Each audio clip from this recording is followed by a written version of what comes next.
I'm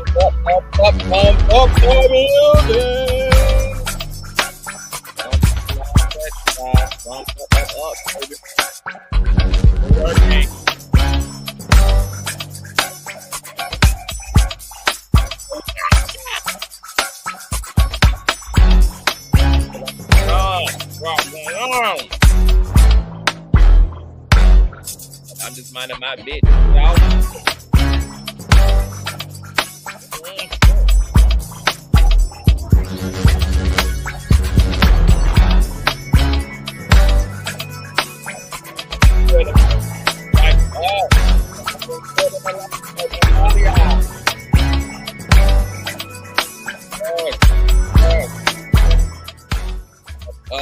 Up, baby. I'm doing pretty good flight, so I ain't mad at it.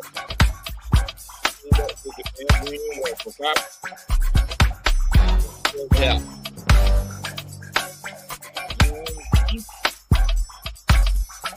Oh, wait a minute. I mean, 4 likes and 118 of y'all, baby. Y'all working? Y'all gotta work that phone at least, baby. It's $3.99. Ain't got no weirdos over here. There shouldn't be no reason why this thumbs up ever lacking. Got nothing but supporters over here. Ain't got nothing but active members over here. We ain't got no weirdos over here. So there shouldn't be no reason why them thumbs up and them likes look funny, honey. 130 plus of y'all in here already. Let's get the thumbs up flowing. And let's get it popping. Yes. Y'all love the cream. Y'all love the consistency. Y'all love the work ethic. Y'all love the fashion. Y'all love the set. Y'all love the inspiration. Y'all love the entertainment of it all. Oh, yeah. I'm glad I'm like. Always expect the love, baby. We need at least 100 likes. There's almost 100 of y'all in here. We need at least 100 likes, baby. I got time. I always got time, baby. So the sooner them likes, like, the sooner we can push on through. Okay. The sooner, baby. I will still train them over here violent, baby. I would take it by force. I would clear the land, baby, of the cattle, of the women, the children, the grass, the trees, the bushes, baby. And I'll clear it, baby, in the Lord's name. I ain't got no problem with it. All right, it's on. We need about 15 likes. All right, there y'all go. We need 10 more likes, baby. I'm loving it. Oh, yes. We need 10 more likes, baby. Let's do it. Go ahead and do the show. Let's go.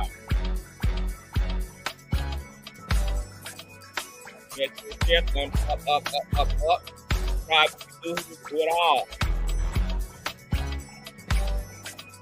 Grab your purse, grab your kid, grab your liquor, grab your cannabis, grab your boot can, grab your nigga's dick. I don't give a damn. So why you doing all that? Grab a hold to that phone and press that thumbs up. All right. Oh yeah.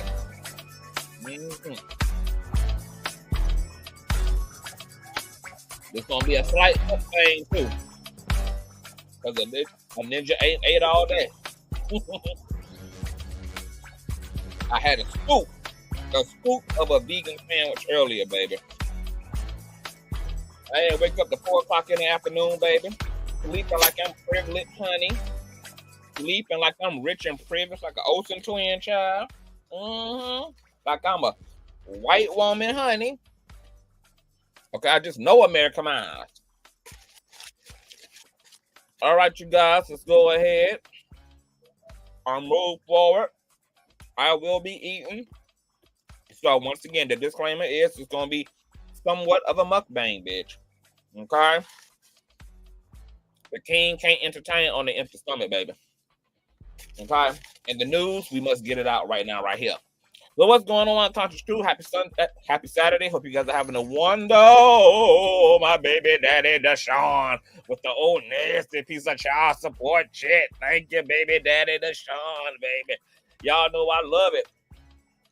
When y'all throw coin on me before I even get to the center stage, I ain't even took the phone yet, baby. It's just the intro music to let y'all know that the king is on the way, baby. Thank y'all. Thank you, baby daddy, Deshaun.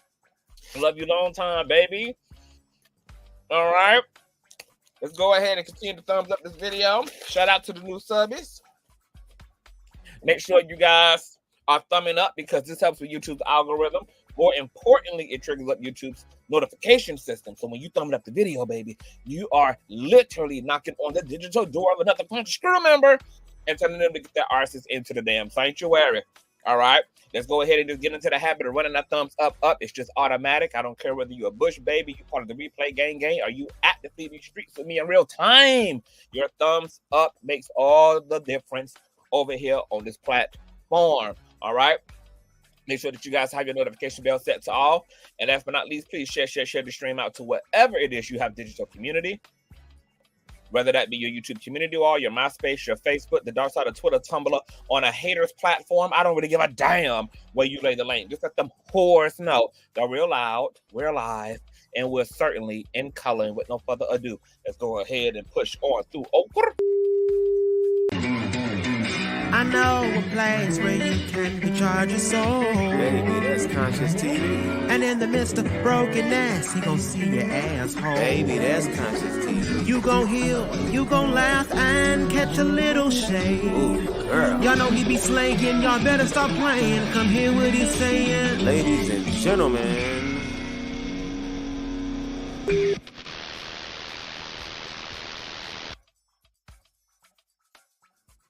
All right, what's going on, y'all? We got a lot going on. I'm going to be back with you guys on tomorrow because we got a lot going on, honey, and we're going to be loud, live, and in color. I would have put that shit on for y'all today, but once again, I'm just cooling it, relaxing it, enjoying everything that God is doing for me and my loved ones, baby. I'm just marinating up in the glory, all right? So I said, you know what? Let me just chill. Come on, talk to the people about the things that's going on. But let me speak to y'all before we go any further. What's going on, Tasmania? Hey, Tam. What's going on, Lovely 31 Blueprint? Hey, Boo, on period. What's going on, Mika? Hey, NL. Hey, Gabriella. What's going on, PN2 Ross? What's going on, BNG? Hey, my roomers and T. Hey, love. What's going on, Amber? Hey, Miss Dawkins. What's going on, baby daddy Deshaun? Hey, Valerie. What's going on, Charity the Gift? Hey, Lady D. Hey, Bed-Stuy BK. Hey, Boo. What's going on, Tam Leo? Hey, Dorothy. What's going on, Daniel A. Natural? Hey, Topaz. What's going on, Nakia? Hey, Peace and Love. Hey, News Life. As Chantel J. Finally caught another live on Pip. We've been working. New life, working hard, baby. What's going on, Jean? Hey, Boo. Hey, LV. What's going on, Brown Beauty? Hey, Sandy. What's going on, So Dabba? What's going on, babes? What's going on, Renee? Hey, y'all. What's going on, HB Junior? Grab your ninjas. Peace. Period, baby. What's going on? Always be good. Hey, the kid. What's going on? Blue Butterfly. Hey, K Person. What's going on? Baby Mother Courtney. What's going on? TST. Hey, Lynn. Hey, Dominique. What's going on? L Michelle. Hey, bring the mess. Oh, messy ass, babe. Oh, messy TV. What's going on, Boo? Hey, Shauna. What's going on? Bootsy Collins. Hey, love. What's going on, Blue Butterfly? Hey, Gracie. Hi, hey, son. What's going on, Whoopi Rock? Hey, Boo. What's going on, Adora? Hey, Ripples and Waves. What's going on? Hey, y'all. What's going on, Miss Jack of all trades? Hey, Emily. Hey, Webtay. Hey, y'all. All right. All y'all in the building. I done spoke. God damn it. Hey, y'all. So thumbs up the video and everything. We got to get into some things, girl. Y'all been sending me intel after intel after intel. I can't even keep up at this point, girl. I can't even keep up, honey. Diddy still got us in a chokehold with this old nasty piece of indictment, baby. And shit just continues to just get worse and worse and worse. But I got some fears now. I got some growing concerns. as everything continues to, mount outward. I don't know if you guys got some growing concerns, but we're gonna talk about a little bit of that. But once again, continue to thumbs up, you guys. I cannot stress the significance of thumbing up the live chat. We need all of that. Thumbs up helps with the engagement, the notification system, honey. It is a full circle blessing. So I need y'all to take time to stop what you're doing for 2 milliseconds and press like on the video. Now it's almost 300 of y'all in the building. As y'all continue to thumbs up, you're going to see the chat grow. As you guys continue to thumbs up, it should be no reason, once again, why we not already over 200 likes. Easy. It's almost 300 of y'all in the building. We should always have at least 60% thumbs up relative to the live chat participation. All right. It should always be, even ratio up in this mother lava. All right. Or somewhat even. All right. So let's go ahead and get into what the hell has been going on. You guys know last time we spoke, we were getting into the things as it relates to Jean Deal. You guys know Jaguar Wright recently had her first mainstream gig since she was making songs cry with Jay-Z ass girl. She been crying ever damn since, and done cried her way all the way over to Piers Morgan girl, which is the whole cackle and the key. Shout out to Jaguar, baby. She said she's gonna keep her foot on the industry's neck, baby, the way that her son is keeping his foot on his mammy's box braids, baby. Baby, this is a foot holding ass era. It's like feet every damn way, baby. This is a big funky feet ass era, bitch. Everybody got a foot somewhere, bitch. It's a foot on the foot of the foot, baby. Have y'all noticed that, baby? That is foot on foot, and in this motherfucker, it's foot versus foot in this bitch. It's just a lot of feet action, baby. This whole foot fetish ass era, yeah. Okay? Oh, nasty feet work, baby. It's a mess out here. Well, since Piers Morgan, since Jaguar Wright, Jean Deal, okay, big back, small head, big Tyrannosaurus body built ass Jean Deal girl, okay, 3 damn stomachs and all, stretching out many of them 1998 jerseys. I hear slightly changing his goddamn tune, girl, and it kind of got me shook just a little bit, girl, because y'all know Jean Deal, he been one of the main vocal pieces leading the charge against the Diddler, honey. Now he out here slightly pussy popping and about to fuck up all the church's money, girl. We got to get into it, all right? But before we get into that, let's get into one of Diddy's other ex-bodyguards by the name of Joseph Sherman, whose nickname is Big Joe. You guys know a woman who's being represented by disgrace-ass attorney Gloria Allred, named Thalia Graves, recently filed a lawsuit while Diddy has been suffering from feces and poison-infused grits and shit in prison, and accused Diddy and his then alleged head of security, Joseph Sherman, of gang raping her back in the early 2000s. She allegedly was drugged, and then from there she was sodomized, and she was violated in her vajayjay, and it's just been a whole mess. And she alleges that recently she got wind that her video has been shopped around on the black market, and apparently there is evidence and still shots from this video at say.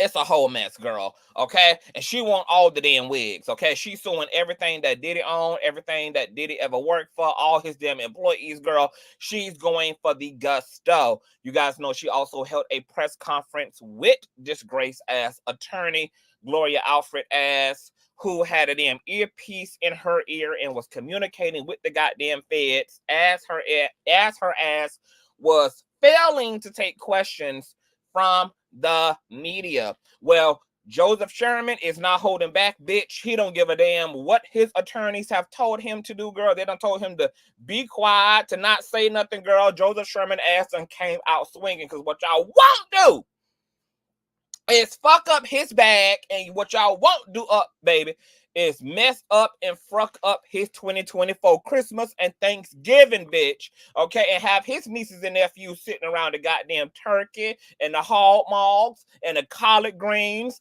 thinking that he out here violating women and he with all the freak shit, bitch. Okay, so he done hauled his ass over to NBC or WNAC and talked to some other frail ass white woman and done dropped all the damn receipts, girl, and just done allegedly exposed the hell out of Thalia Graves for attempting to use him to get a money grab off of Diddy. So let's take a little look courtesy of Miss X. Okay, I love y'all know the hoes over on X, baby. Matter of fact, this is Art of Dialogue, actually. The Art of Dialogue Twitter page. We're going to be also running over to the Art of Dialogue's YouTube page to get into Jane Deal.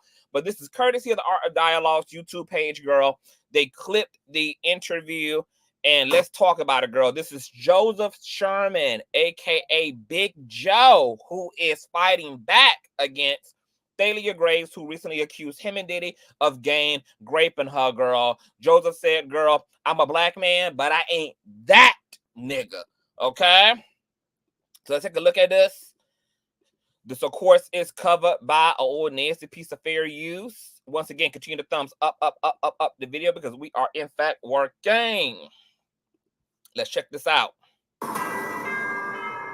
It's a lie on me.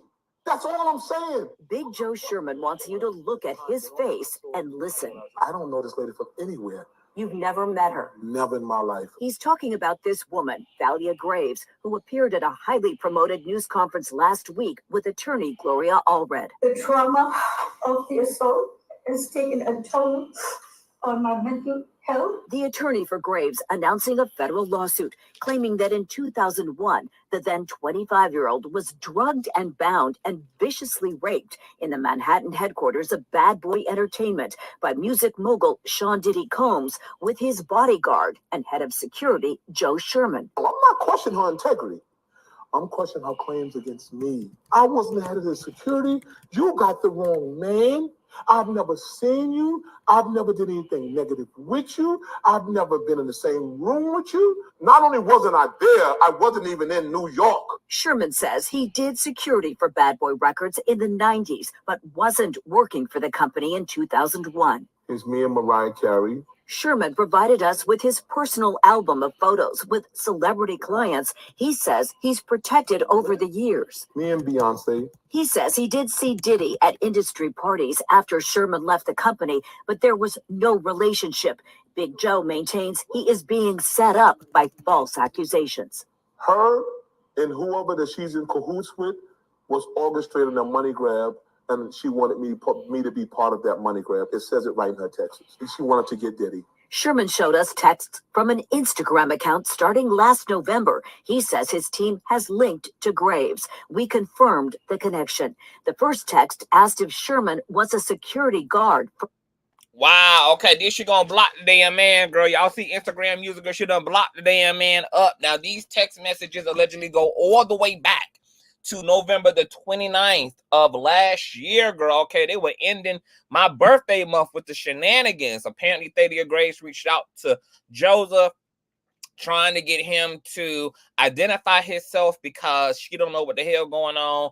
Her memory allegedly is foggy, even though she can remember everything else about her alleged experience, honey. But, you know, she's trying to identify the second person. Now, I give Thalia Graves this. Okay, since all of P. Diddy's bodyguards from Gene Deal to Joseph are big back, baby, these some big ass broad back niggas, I can understand why she, you know, don't know who the hell is who, baby. Okay, it's like trying to identify a nigga out of a row of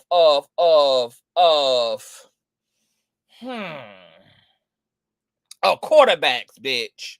Okay. All them niggas is kind of looking like a little bit of the same, honey. But, you know, can we just do a lineup? Can somebody compile a lineup of all of Diddy's bodyguards? Compile it and email it to me, girl, so we can just see, you know, if these niggas was looking like first cousins, you know, if these niggas all got similar complexions and body types. So, you know, most bodyguards are typically big and burly and broad and threatening and menacing and intimidating looking. So, you know, we just gonna need a lineup. If somebody can find a lineup, if somebody can just, you know, somebody who got that intel and who know who the hell was, you know, guarding this maniac Diddy, okay, just compile an old nasty compilation and email it to me at conscious@gmail.com, or send me the DM at Consciouztv, spelled just how it is right here on the platform on Instagram, so we can do a lineup. We gonna need a lineup to see how hard it would be to distinguish one bodyguard from another. Okay, but here are these alleged text messages, girl. So it's not looking good for Miss Thalia Graves. Says his team has linked to Graves. We confirmed the account starting last November. He says his team has linked to Graves. All right, now that's also another interesting point. His team, girl, has verified that this Instagram account that then went and blocked the hell out of Joseph after he was, you know, non-compliant, has confirmed that this is Thalia Graves' account. You do have to question why the hell this person would block them. I don't know whether the team subpoenaed Instagram for records, and that's how they were able to corroborate the fact that this came from Thalia Graves, etc. Girl. But baby, they done clocked her damn tea. Okay, this woman is not even sure about who exactly this other individual was. Okay, she and baby, that's not gonna work out too well in a court of law, whether it's civil or criminal. You having a foggy memory, you don't know who the hell this person is, girl. It's giving Emmett Till just a little bit, honey. Okay, so let's continue to listen. Confirmed the connection. The first text asked if Sherman was a security guard for Puffy. She confused me because she kept saying, "Are you Big Joe?"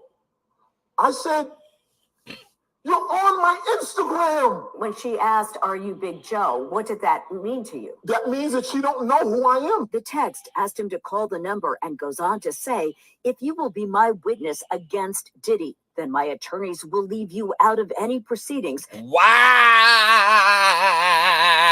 baby, clocking the fuck girl out of Miss Graves, honey. Okay, now we know about her last name, Graves, girl.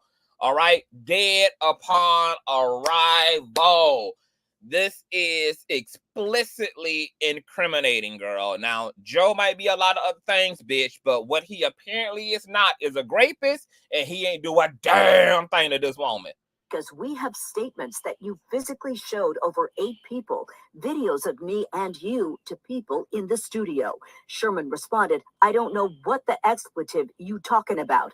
Know who the expletive you are." He was still named in the lawsuit. Was there any video? Not only was there never a video, I never saw the woman. I'm nothing but a scapegoat for this BS. Because I wouldn't get Puffy and lie on Sean Combs. We reached out to Allred asking about the texts and Sherman's denial that he was involved. Her email response, "The complaint speaks for itself. Our client looks forward to her day in court." Allred's lawsuit describes Sherman as being involved. Nah, baby, he can shout, baby. He can stomp, pump, swing, baby, because if anybody had accused y'all ass, falsely accused y'all ass of some egregious shit like this, and this is one of the worst things you can label somebody as, is a PDF file or as a rapist. And if you know damn well you ain't did no shit like that, baby, y'all done bust bitches in the mouth for less. Baby, y'all done bust holes in the mouth for less, baby. Okay, y'all criminal arrest record says otherwise, baby. Y'all done fucked up the cubicle space for less, baby. Okay, this man ain't gotta calm down, baby. You playing in a motherfucking face, publicizing, spreading false motherfucking narratives, egregious ass narratives that could be very damaging. For one, this can destroy his business and in future business opportunities. This could complicate things with his family. This could complicate shit just in general for his public safety, because what if Thalia Graves got goons, baby? What if she got disgruntled ass sons and brothers and uncles and shit, and now that she done identified this black man as raping her and drugging her along with Diddy. And now that they got a face to put on the assault, baby, this man got to walk around just a little bit paranoid. This man got to watch over his shoulder, girl. It's just too many consequences that come when you put a false claim and an uncertain claim on some damn body. Now, the gag is she ain't up in P. Diddy inbox asking his ass, are you Diddy? She's absolutely sure that Diddy was Diddy. And if you're going to list this man in a whole lawsuit and you're not even sure about if he's in fact the individual, baby, that's a whole problem. And then for him to tell you, I don't know you, no, that's not me, ... and then you still go put his ass on this lawsuit. And then for you to proposition him, how he gonna be a witness if you are accusing him of raping you along with Diddy? That don't make no damn sense. So you're going to hold Diddy accountable for the grape, but you're not going to hold Joseph Sherman accountable for the grape because, you know, you can get an actual cash out on Diddy, but not on Sherman. Who the hell tries to turn somebody who raped them into a damn witness for their defense in a case about getting raped? Like, this woman is literally out of her rabbit ass mind. In a company that produced nothing but a scapegoat for this BS. Because I wouldn't get puffy and lie on Sean Combs. We reached out to Allred asking about the texts and Sherman's denial that he was involved. Her email response, the complaint speaks for itself. Our client looks forward to her. Exactly, Fuzzy. If he was sitting there all corporate and stoic, then people would be saying, girl, it's giving guilty, girl. You can't win for losing. When it comes to social media, it don't matter how you do it. You just can't win for losing. So you might as well just do you. Whatever the you is you got to do, you might as well just do you, because either way, there's going to be a peanut gallery. In court, Allred's lawsuit describes Sherman as being involved in a company that produces and distributes pornography. I don't show nude women. He says his media outlets publish urban rap magazines that often feature scantily clad women. Okay, so he has a magazine company called Rhyme and Dimes. It's just like Vibe. It's like those type of hip-hoppy ass magazines that specialize in hip-hop culture, video vixen culture, hot women culture. Y'all know all them damn type of magazines that we grew up with, a XXL or whatever the hell it's called. You know, all that big booty ass content, but not an actual corn company, apparently. Okay? When the photos are similar to ones he's posted on social media. Am I wrong for having fun on my birthday? Yes, I did all that. I'm single. You can call me that. But I never disrespected or seen this woman in my life. Come on. It's a money grab because they told you it's a money grab. And she know that what she did to me destroyed my family, destroyed my livelihood. I can't get a job. Sherman's legal team says they plan on filing a counterclaim in the near future that will likely include defamation. Combs' attorneys have not yet responded to the law. He can do as much as he want to do. Long as he ain't doing nothing motherfucking criminal, he can do as much as he want to do. Long as everything he doing is within the law, he can do what he want to do, baby, because, baby, we all be doing too much, baby. Okay? Hoes be saying, I do too much. I ain't doing enough. They say I make their head hurt. Bitch, it don't hurt enough. Okay? When you doing everything legally, you can get carried away, baby. Get carried away. Live your motherfucking life. Do you. Nobody give a fuck about what people think about you.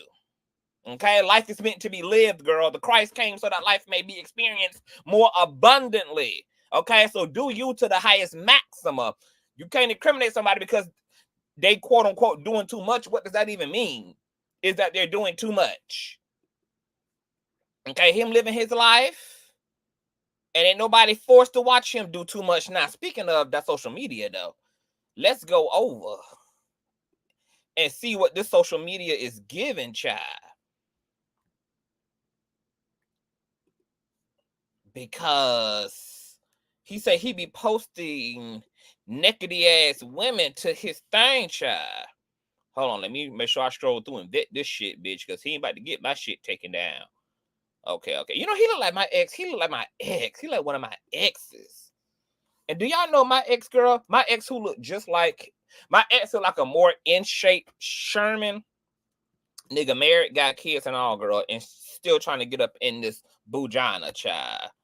Can y'all believe that? Nigga says trifling, child. And if I was a trifling bitch, if I was an old home wrecking ass bitch, if I use my beauty, girl, for evil purposes and unethical purposes, baby, wifey would have some problems, honey. Okay, so folk better be glad, baby. I be using my superpowers for the greater good, girl. Okay, for the greater good. But let's go over here and get all up in Miss Sherman business and see what he got going on. Cause see, I don't care about people doing too much. As long as folk is respecting the law, they can do whatever the hell they want to do. I don't give a damn. I can't get into all of those things, honey. I can't be. I ain't got enough. I ain't got enough wherewithal. As long as a motherfucker minding their business and doing them, baby, do you. What's going on, Vinny Van? So this is Sherman's Instagram. He got 22,000 followers. He posted a clip about, is this his clip of him talking his shit? Yeah, that's him. He captioned the clip that we just watched. Honor is what I preach. People that know me know what I stand for. That's why this shit is so sad. I have not worked with bad boys since 1999. I remember Miss Graves claimed that Sherman was the head of security in what, 2001? He wasn't even head of security. He ain't never even been head of security. Okay. So he wasn't even there. He wasn't even a employee, etc. He still saw Diddy around, but they didn't even have no active relationship after 1999. And Miss Graves' own alleged statements, girl, reflect that, because she can't even objectively, confidently say such. And the thing about it is, Sherman gonna have the paperwork on his side, girl, because obviously the paperwork is going to also reflect when he was hired, when he was a bad boy employee, and when he was in fact not. He goes on to say that I was caught to get Jennifer Lopez out of jail. Wait till you see who the puppet master is. All right. Then he tags all these people, child. Someone says, sue the hell out of Gloria. She's been going after black men since the 90s. Many athletes and many a musician. We're going to get into Gloria ass, because that bitch is a mess. Her and her dry blowed ass daughter, Lisa Bloom, girl.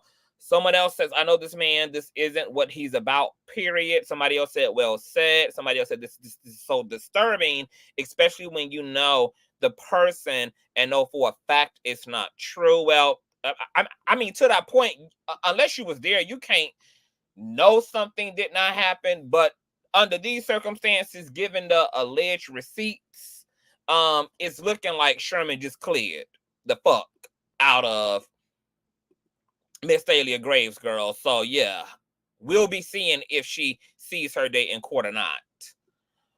All right, so just a bunch of people going up for Sherman. This is him, girl, with a bunch of ninjas, being ninjas. Okay, this is Sherman, girl. Okay, he got a heavy top, smaller bottom. All right.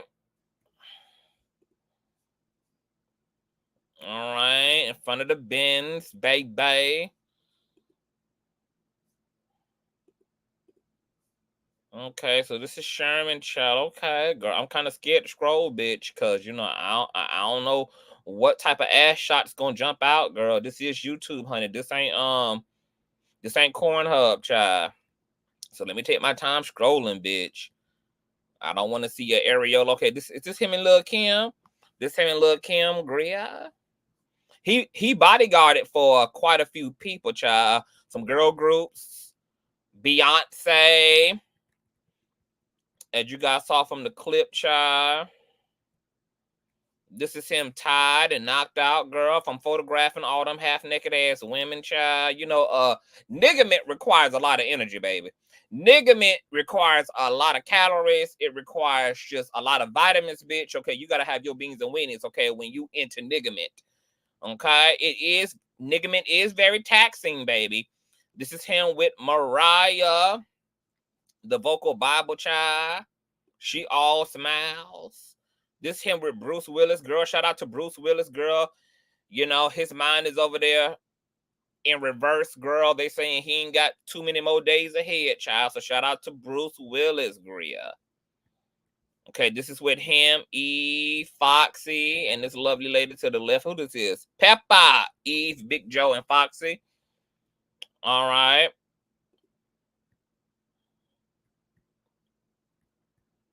So, you know, he's been around the block. He's been around the world. Okay. All right. So I want to go back here to these text messages. See Diddy was a security guard. Okay, once again, girl. Hey, were you a security guard for Puff? Okay, now she don't even know if this is the head, girl. She asking just, girl, were you even a security guard at all? But she's emphatically listing him as the head of security in the lawsuit. Puffy. She confused me because she kept saying, "Are you Big Joe?" I said, "You're on my Instagram." When she asked, "Are you Big Joe?" what did that mean to you? That means that she don't know who I am. The text asked him to call the number and goes on to say, "If you will be my witness against..." Okay, hold on. I want to read this whole thing. Okay, so this thing says, like I explained before, if you will be my witness against Diddy, then my attorneys will leave you out of any proceedings because we have statements now. Now, this is also interesting. In the press conference, Gloria Allred and her client said that they have proof that there are videos, there is footage, there are screenshots. But she's saying to Joseph just a few months back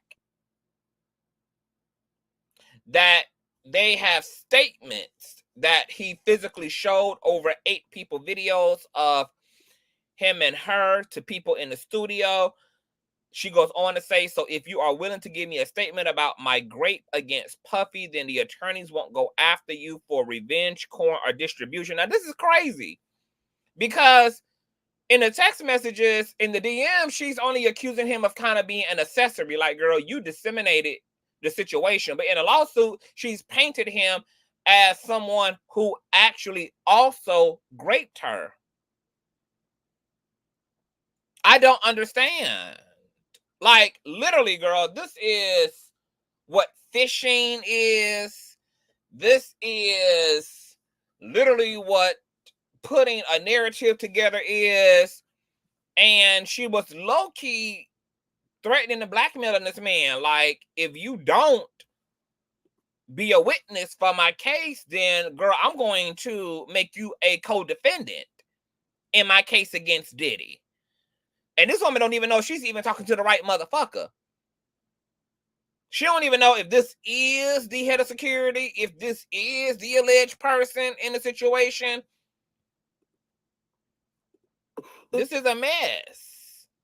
My attorneys won't go after you for revenge porn or distributing of actual act without consent. Wow, this is night and day from you showing my alleged assault with Diddy to you now also helping to drug me and gang raping me with Diddy.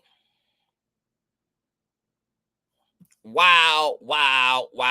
Then gonna block the man.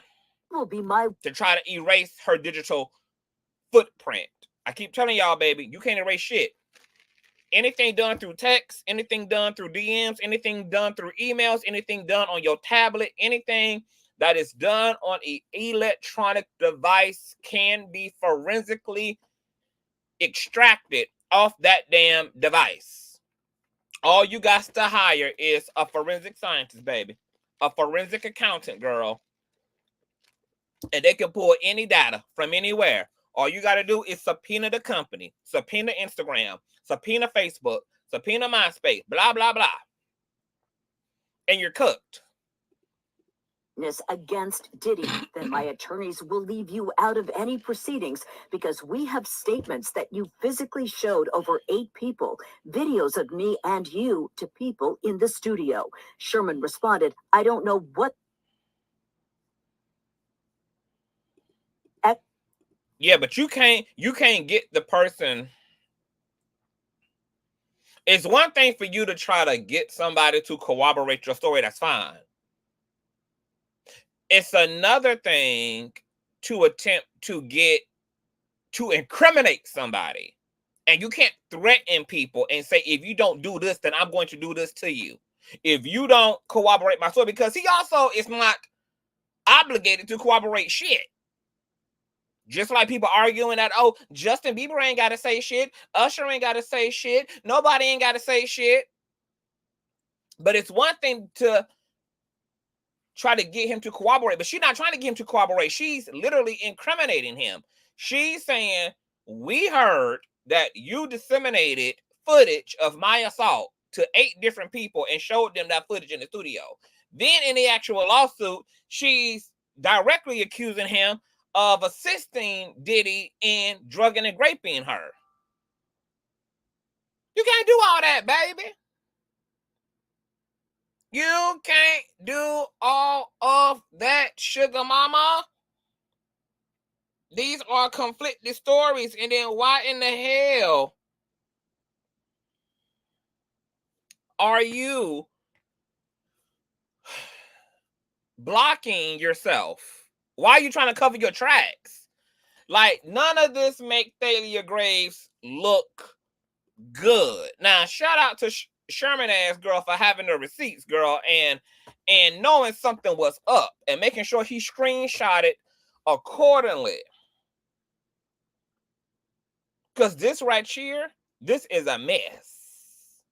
And because allegedly his team was able to corroborate the fact that this came from Thalia Graves, baby, she got her work cut out for her ass in court, if it even makes it that far. Because what might happen is she might amend her lawsuit and drop him from the lawsuit. Especially now that she knows that he has his fair share of, not only does he have his own receipts to defend himself with, but he also is going to be able to have his, what you call the thing? His alibi. Because if he in fact was not working for Bad Boys, was not working for Diddy, like he said, I wasn't even in New York. I wasn't even in New York when this happened. Thalia Graves' ass is going to be in the graves. Fucking with Joseph Sherman ass, baby. Her ass going to be in the grave because he got... What's the word I just said, girl? He got receipts. He got his alibi. He got the paperwork to prove he wasn't working for Diddy and that he wasn't even in the entire damn state. Now, unless he astral projected, unless he turned to Casper the Friendly Ghost, unless he did some metaphysical Haitian voodoo ass magic girl to just pop up, bloop.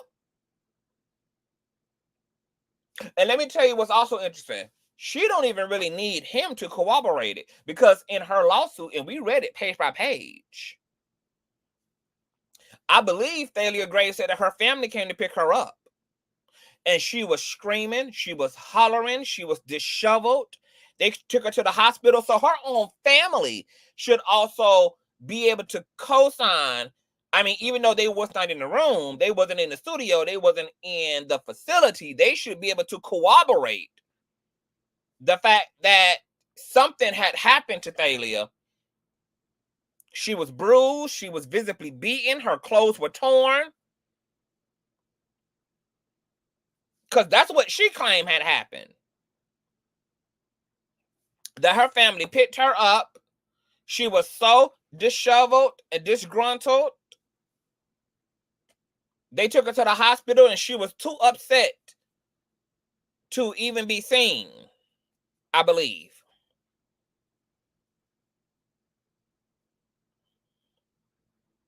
But you can't try to get somebody to corroborate your story, threaten them, not even be sure about who the fuck they actually even are, and then try to blackmail them into doing what you want them to do, or else you're going to lie on them and lie on their name and their likeness and their image,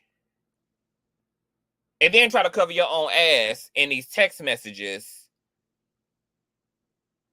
etc. Yes, she claimed that she was drugged, but not drugged enough to not remember that who Diddy was.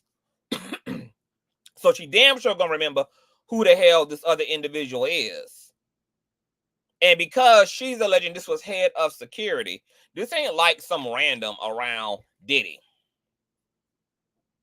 She knew what alleged job role this person had, what position he played, and the whole nine. But she don't know or can't identify his person. She literally is looking at his Instagram page, just like we all were. You remember that he was head of security. You remember what you wore. You remember every step you took all the way up to the assault. You remember the aftermath of the assault, but you're fuzzy about who he is, and then you don't even want him as a defendant. You want him as a witness, but later classify him as somebody who actually raped you.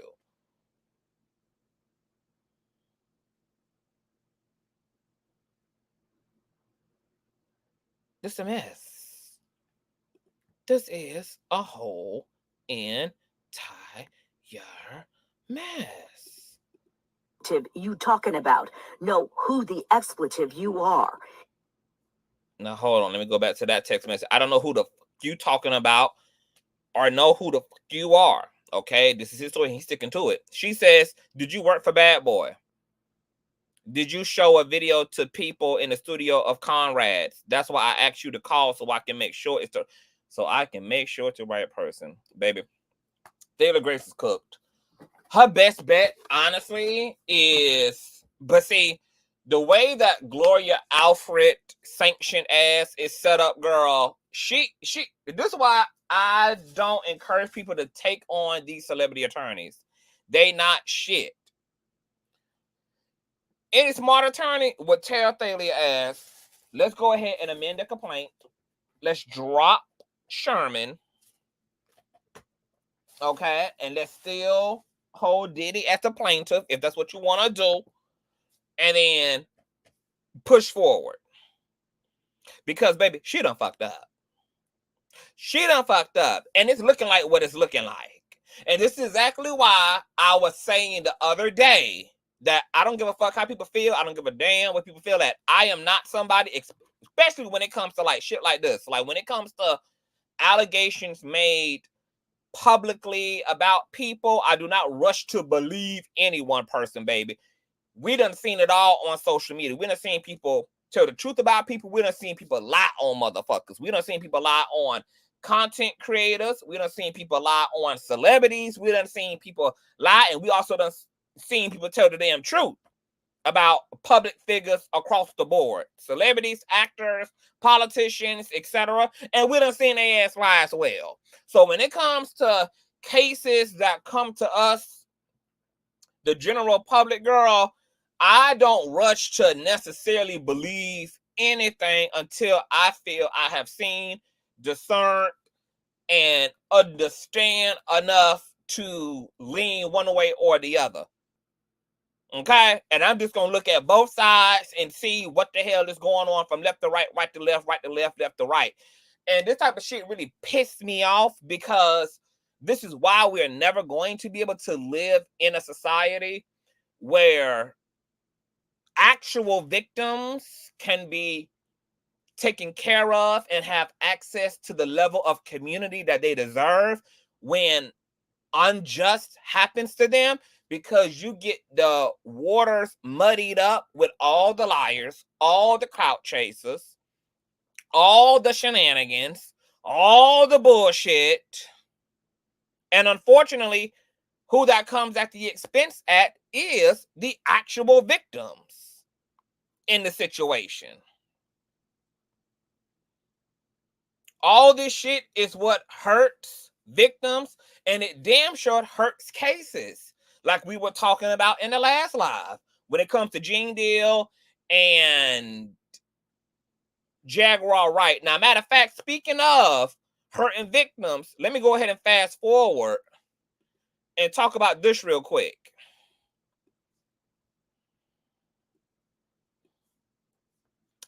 Courtesy of the Morning Juice Box TV. A 6-year-old minor who attended a Diddy's all-white party claims Diddy made him uncomfortable by putting his arms around him. Okay, now this 6-year-old boy is a grown-ass man now. And this is what this is all about, girl. Let's just take a look. One and tells Inside Edition about taking that photo. He put his arm around me in an uncomfortable way, close to areas that you shouldn't as a grown man. He recalls what he saw at the party. So I remember marijuana and topless women. That's the two main things that I remember. So how'd he end up there? Well, his father, David Allen, was Diddy's photographer, snapping pictures of partygoers in the Hamptons. Justin's mom, Maya, was also there. She says the party was family-friendly at first, but then turned raunchy. People were getting high. There were girls swimming topless, young-looking girls that were, not dressed. We moved to another part of the house so that he wouldn't be exposed to what was going on. In later years, is now 31 and tells Inside Edition about did he assault you in any way? When you say assault, I don't know the exact definition, but he put his arm around me in an uncomfortable way. Did he assault you in any way? The kids have like an hour left. So get extra comfortable if this thing turns into something that when y'all get older, y'all don't want to come to. I think he's a... Kids have like...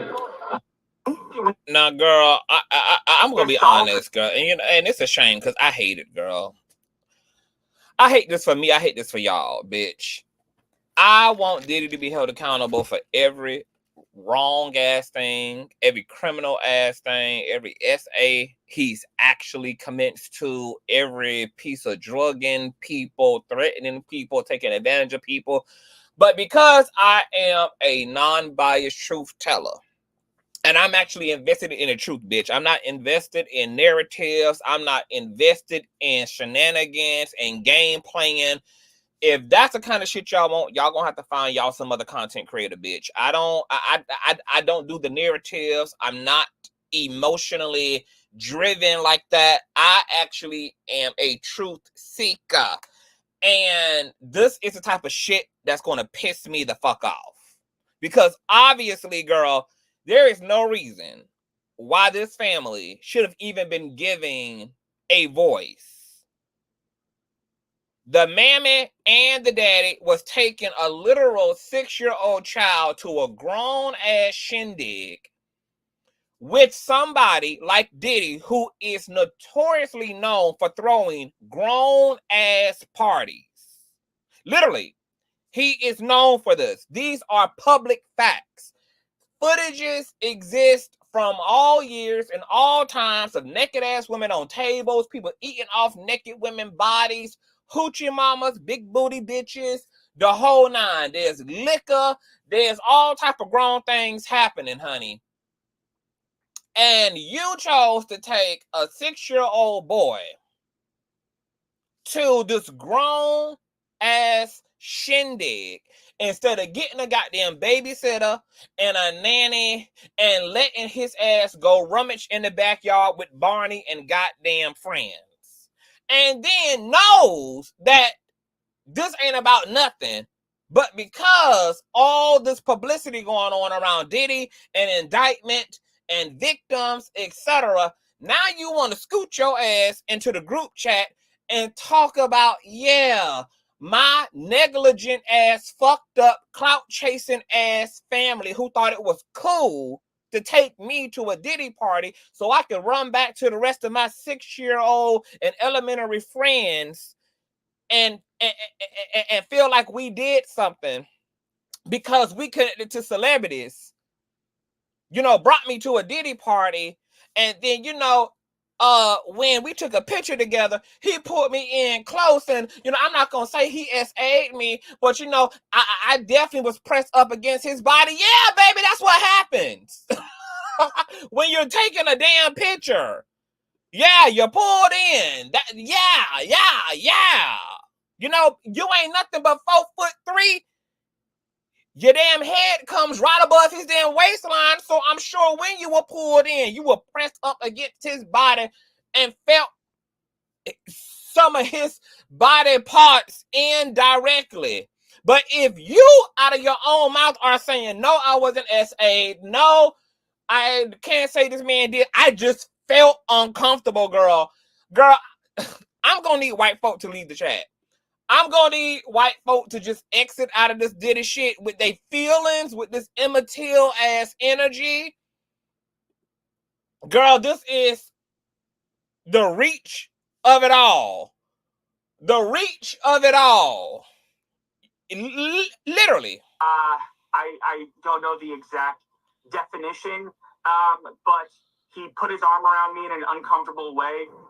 Diddy put his arm around you. Diddy has his damn arm wrapped around right under this boy's chest. Just a damn reach, girl. Just really trying to make fetch happen. And the fact that you trying to make something into nothing instead of incriminating and indicting your damn parents for even having you here to begin with is wild. This is the type of shit that's going to fuck shit up for actual fucking victims, because you get all these other fucking attention-seeking weirdos, these red-nosed ass clowns, everybody who ever had a picture, everybody who ever shook hands with Diddy, everybody who was ever on the red carpet with Diddy, anybody who ever ate Hallmark with Diddy, girl. Oh, girl, he looked at me and I went unconscious, girl. Oh, he shook my hand, bitch, and I passed out, just reaching for stars, UFOs, and aliens. And all of this shit is going to do is exhaust the general public, which is a bad thing, because jury pools are assembled from members of the general public. And you're going to have so much garbage piled into the space where real victims are that you're going to make people insecure about coming to a conclusion one way or the other, because there's so much spam that you have to fucking cipher through to even get to the damn truth. If a motherfucker ain't up here to say, I was drugged, I was great, a motherfucker shouldn't even have a microphone at this point. We don't need to hear from nobody who felt uncomfortable, girl. The courts can't indict no damn feelings, and there's nothing we can do about the way you thought you felt. Because you damn sure didn't think you felt that way until, 20, 30 damn years ago? This nigga looked like he 55. It ain't got nothing but one picture of Diddy with his arms wrapped around him for a photo op, the same way that Santa Claus arms would be wrapped around his ass, the same way that Big Bird's arms would be wrapped around his ass, the same way that Toucan Sam's arms and wings would be wrapped around his ass, the Easter Bunny's arms would be wrapped around his ass. There's literally nothing going on here but this nigga's imagination. Ain't nothing happening in this whole situation. And he knows that to the degree that he can't even call it, baby. He reaching so far that he has to go beyond. He has to act like he don't even know how SA is defined. Now, all of a sudden, he wants to put SA into some generality that is so broad and so encompassing that he don't know. He don't motherfucking know. You know, I don't know how we would, baby, since you don't know, how about sit your ass down and close your blinds, bitch? Sit your ass down, close your blinds, and don't come out your house and talk to media until, girl, you are at least clear. Now, bitch, I'm not even here to defend Diddy, but baby, let me tell you something. What I will put my foot on is the reaching and the lies and the bullshit of it all. And I ain't afraid about it. And see, I don't know whether these people are working for the ops. I don't know whether these type of people go the spam side of the courtroom. I don't know whether they working for Diddy and his attorneys, because see, they know what they doing by putting people out here into the media to talk about their feelings, but can't talk about anything that actually happened because nothing did, because they know that it's going to fatigue the general public. They know that it's going to fatigue the jury, who are going to be made up of members of the general public. This is what his defense, now, this would be a genius strategy on behalf of his defense team.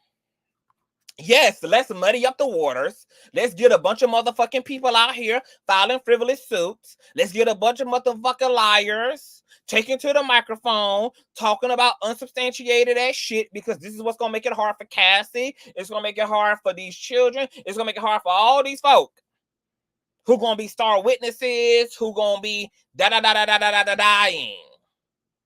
Because I'm going to tell you what I'm now afraid of with so many weirdos now coming forward. I'm afraid, girl, that Diddy shit might fuck around and end up as a mistrial, because if only one motherfucker who makes up the jury is confused, is in doubt, is not convinced, mistrial it's gonna be, and Diddy ass walks. That's why I was so happy to hear about Attorney Busby saying that we're going to thoroughly investigate all of the 120 victims that we are now representing. We're not even going to drop no big names. We're not going to drop Jay-Z. We're not going to drop this one until we have properly, thoroughly vetted, because see, that is a law firm that's acting with integrity, because they know that Diddy's actual conviction rests upon people who have an actual case. They know how dangerous it is for people with weak stories or for clout chasers and liars to enter the group chat that is going to blow it for actual victims. Because all it takes is one motherfucker to not be able to come to a sound conclusion. The media should be ashamed of their damn self for giving this motherfucker here a microphone to talk about nothing, to talk about a moment that was about nothing but him and his clout chasing ass goddamn family, who was with all the shits, until it's time to play the goddamn victim card. And now, once again, you got to reach for stars and UFOs and spaceships, bitch. I'm already over it. But speaking of over it, let's get back to Joseph Sherman. Because Joseph Sherman, baby, is so triggered up by Miss Thalia Graves lying on his ass, bitch, that he literally is out here opening Pandora's box, baby. He got his foot on on Miss Graves' neck, and he dropped the bombshell. Hold on, y'all. This is a knockout. Hey, I'm live. I'm gonna call you as soon as I'm off. Okay. All right, bye. Shout out to Knockout Media. You guys shout out to my nigga. Make sure y'all subscribe to my nigga Knockout. He's gonna be coming back to the YouTuberations, baby. All right, I'm excited for him. He called into the Angela Yee show and girl dropped a bomb. And things have been circulating and percolating ever since, girl. The plot thickens. So check out this Joseph Sherman interview over on the Angela Yee platform. Let me start this over. Right now, the thing about Big Joe is he's very adamant that he is not in it. Not going. You know, some people would be like, "Oh, did a lawyer tell you not to say anything?" He's like, Right. "I don't care. I didn't do it. Yeah. I'm not there." He has text messages between them that he wants to make sure that people know about and can see, because from the text messages, and Mano, you know what it says, because you know, right? The DMs that the DMs. sent him. Basically, it seems like she's trying to confirm that he worked with Puff. And then also confirm that there was a video shown on a camcorder. And he's like, and she also says, if you're not the same person, then I apologize. She said, so it seems like she's not sure if Big Joe was the person that she's alleging is on this tape. Now, Big Joe called us because, you know, clearly this is something that if you feel that you're being wrongly accused of something and you're going to defend yourself, saying it loud to the utmost. And here's what he had to say about this alleged tape and the conversation with Thalia Graves. Not only did she DM me, she tried to guide me through the DMs. If you read them, she tried to explain to me, all I need you to do is write a statement like Bonds did, like other people did. I need you to write a statement and I'll keep you out. I said, keep me out of what? But then she got into the threat. Then she brought up, well, me and Mr. J. Prince will be down there. All right. Now, I don't know what J. Prince has to do with anything. Wow. Okay. So what we just learned is that there are more text messages. Now, obviously, Joseph didn't disseminate all of the text messages because he plans on countersuing Thalia Graves for defamation. And obviously, you don't want to play your whole hand when you plan on picking up a case against a motherfucker. All right. So apparently, in some of those text messages that we saw partially, Thalia Graves drops J. Prince's name and makes another threat. Because remember, first she was trying to strong arm him into being a witness for her by coming forward. And if not, they were going to slam him for disseminating pornography. And then he didn't do any of those things. So then she turned around and files the lawsuit after Diddy is indicted. And then lists Joseph Sherman as a co-defendant in a gang rape with him and Diddy. And then in that text message, she lets him know that he will be seeing her and J. Prince. So this woman is linked to J. Prince. Thalia Graves apparently is linked to J. Prince. Girl, something right in the buttermilk, girl. It's giving too much setup energy. This shit is giving real manufactured. Wow. But you had a question for him. Absolutely. Okay. What he got to do with this, though? It was brought to my attention later on that J. Prince, something I don't know about, had a beef with Puffy about slapping Drake. And Drake was calling J. Prince, going off of him for not taking up for him against Puffy. And I'm like, that's none of my business. Honestly, after listening and people calling me, explaining to me that J. Prince's lawyer is the one who put them 100 people together, I think J. Prince is one of the main corpus behind slandering and trying to destroy Puff's character. Now, these are all allegations. We don't know what's true and what's the not. lawyer thing, right? So is that really his lawyer? Tony Busby is a lawyer based out of Houston. And so that lawyer is representing 120 of right, but that girl is definitely connected to J. Prince because, well, from the DMs, it looks like she did mention J. Prince's name. Yeah, I read that. Wow. Listen, Justina's like, that lawyer needs. I'm just trying to break down 120 clients. Like, how do you even schedule that for the week? You got to do like I don't know. Well, from what they said previously was that there were even more, but they did vet out people to see which claims had merit and which did not to be able to proceed. And they also have a hotline. So if something happened, the hotline is a hotline. A Renaissance woman, you believe she's on Diddy's payroll even though she's suing Diddy for grape? Explain. Wow. This is crazy. The hotline. The hotline is wild. Oh my goodness. Which is also a Drake song. But Hotline wow, that's different, man. Hearing that. So they're basically saying that he might be behind that. Or allegedly, yeah. That is what Big Joe is alleging, and he's saying people called him up and brought that to his attention. So I don't know what's happening, but we're listening to all sides of everything.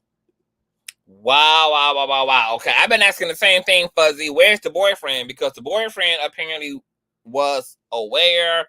He apparently had saw the footage of this gang rape, and he was the one that told Thalia that there was footage that existed and that it was being disseminated and shown. So why would she need Joseph to identify himself if, first and foremost, this was her experience? She know who the hell everybody was. She would know if this is the man that was escorting her around and facilitated this whole situation with Diddy, just like she know Diddy ass was involved. She got her boyfriend as a secondhand witness to this whole thing, but we're not hearing anything about the boyfriend.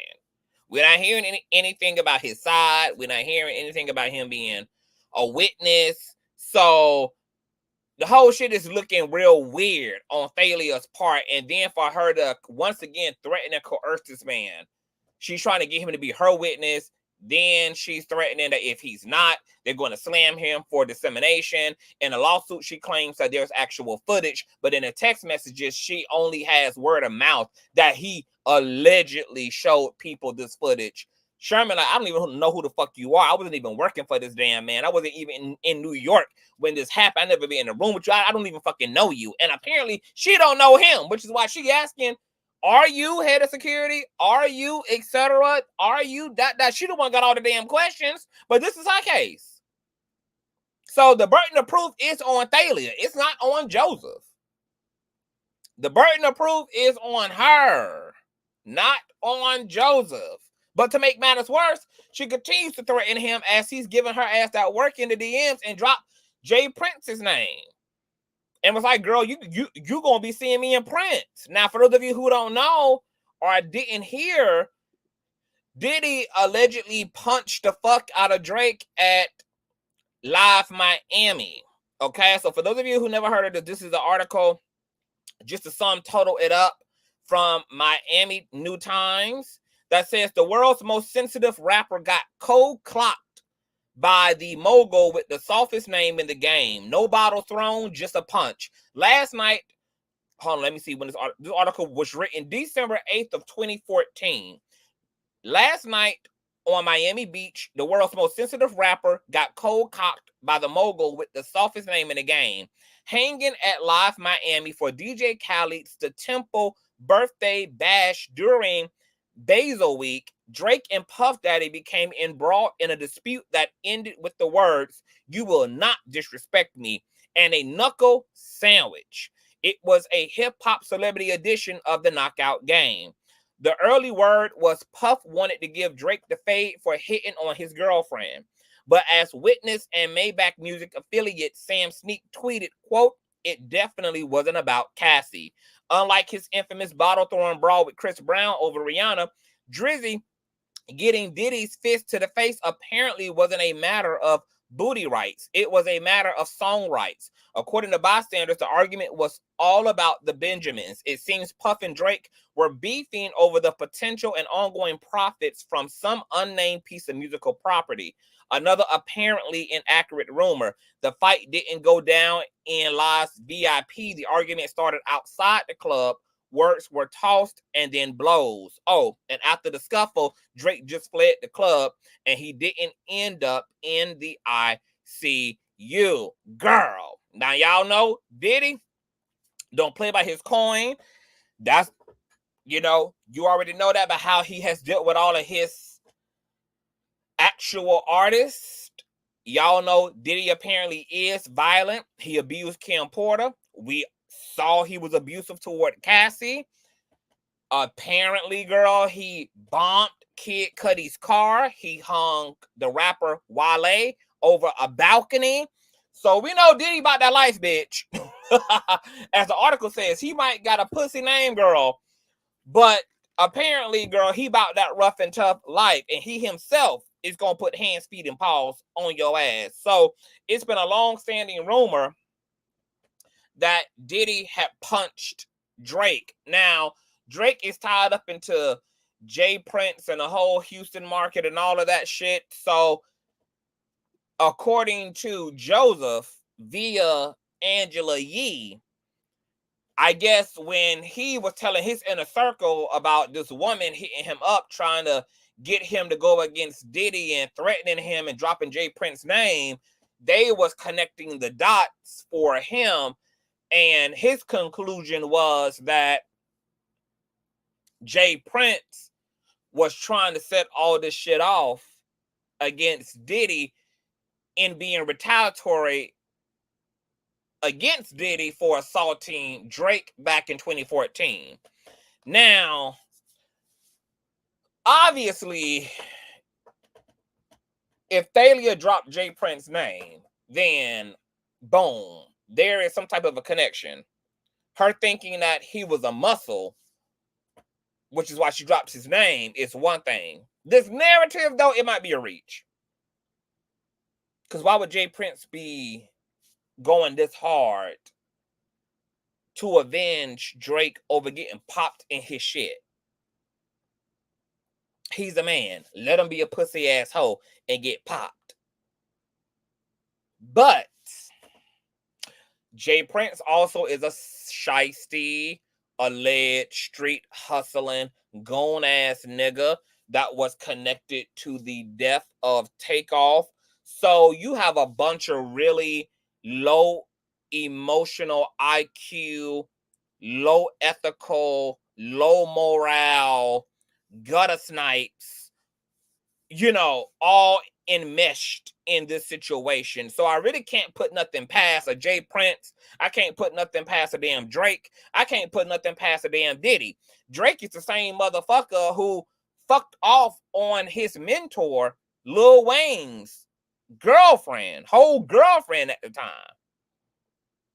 So we know that Drake is a shiesty ass nigga. He around here allegedly dating Lotto's young ass, under 21-year-old ass sister. You know, there's all this shit around him as minors. It's just a whole fucking mess. So you just got a bunch of shiesty, strange, gutter ass folk, you know, just operating as a nest of roaches amongst each other. So I don't know what it's given, but baby, I hope it comes to total full fruition in terms of Thalia's connection to Jay Prince, because the plot just motherfucking thickened.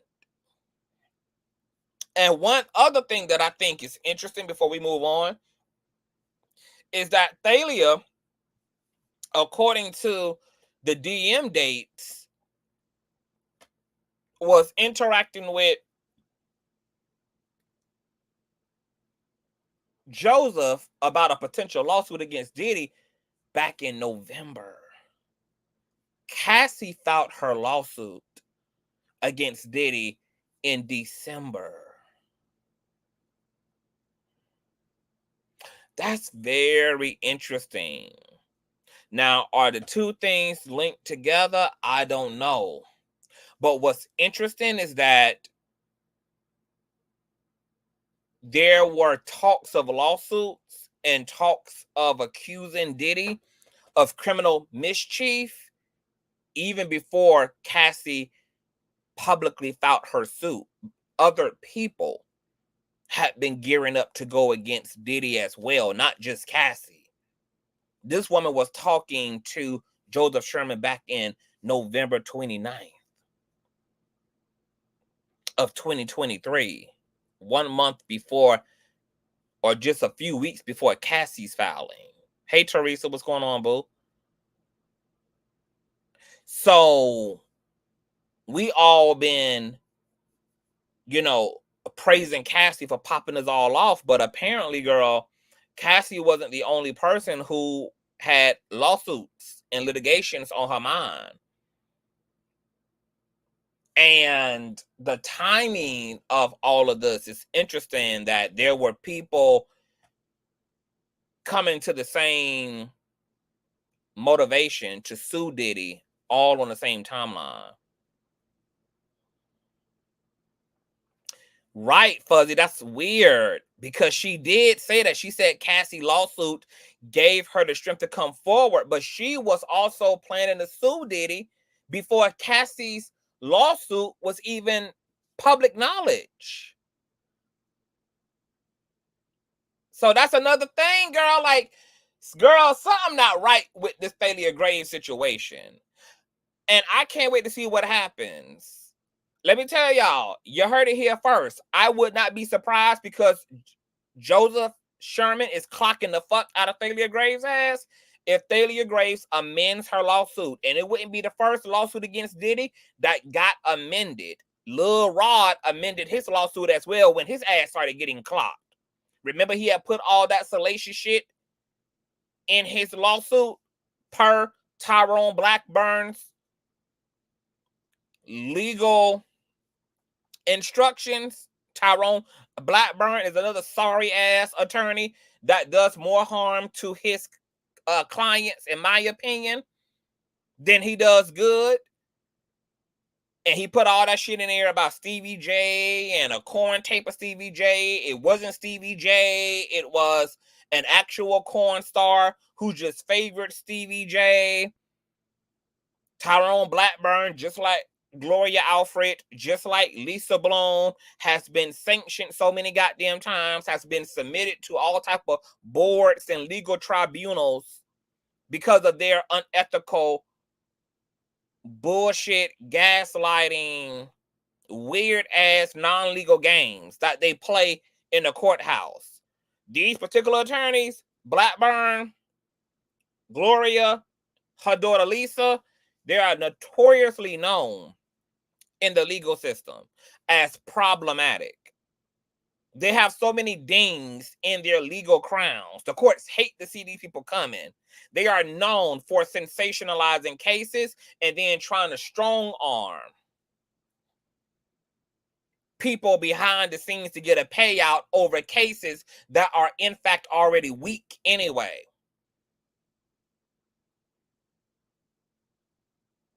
Even DJ Big Academics accused Blackburn of this in his litigation against a young lady he got going on right now. A mess. So, baby, the plot gonna thicken. The dots keep dotting, girl. This is going to be a whole mess, y'all. It's gonna be a whole mess. Now, speaking of mess, because, girl, we're gonna be keeping up with all the things.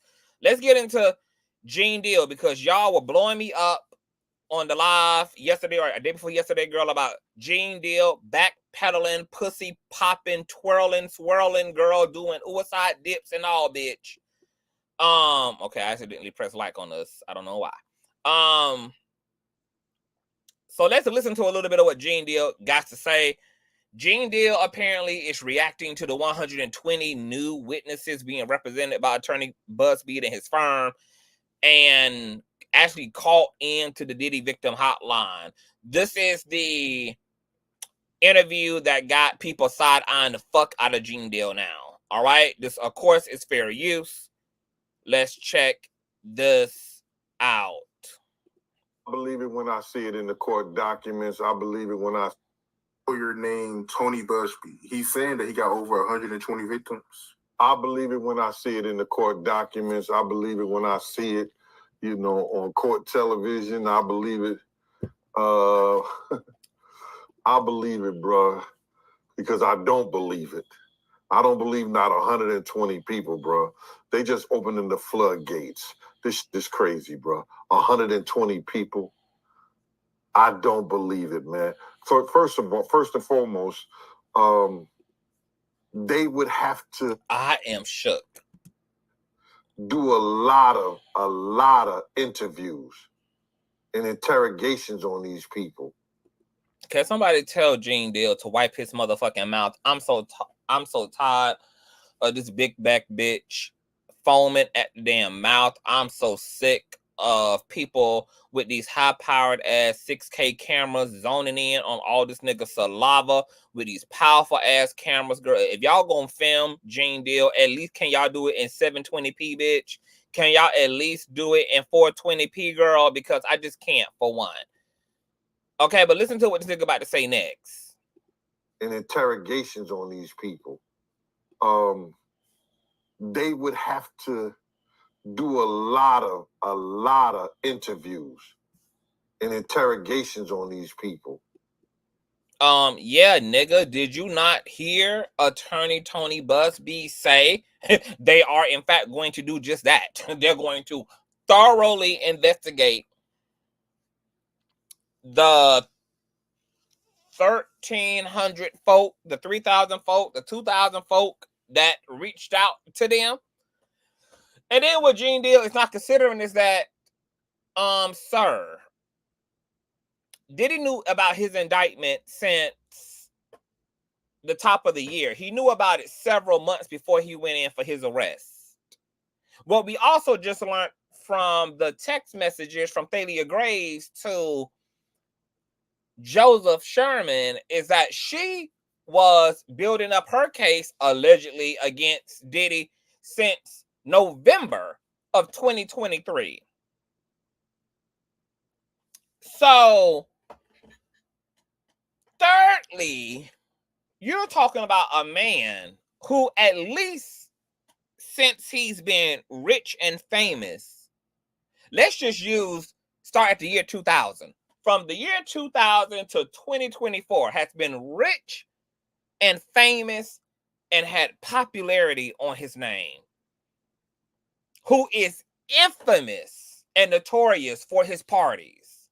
This is the party animal of the industry.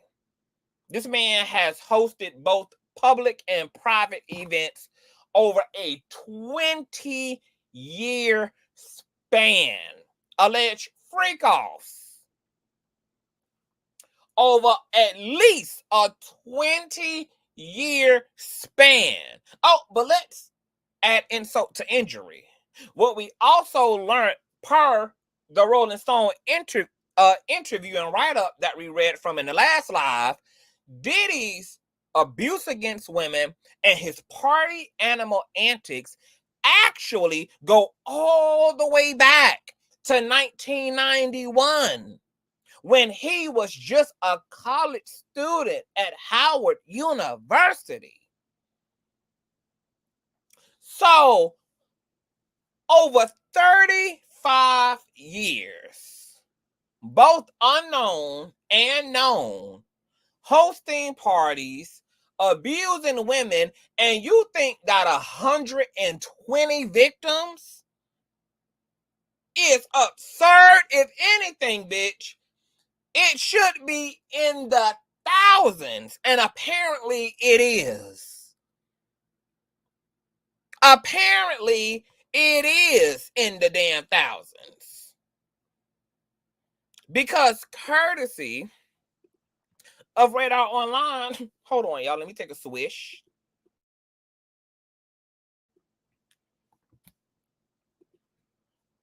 Hotline from Hell, Diddy's abuse number flooded with an astonishing 12,000 calls in its first 24 hours, with the lawyer for fresh victims declaring sifting them is a Herculean task.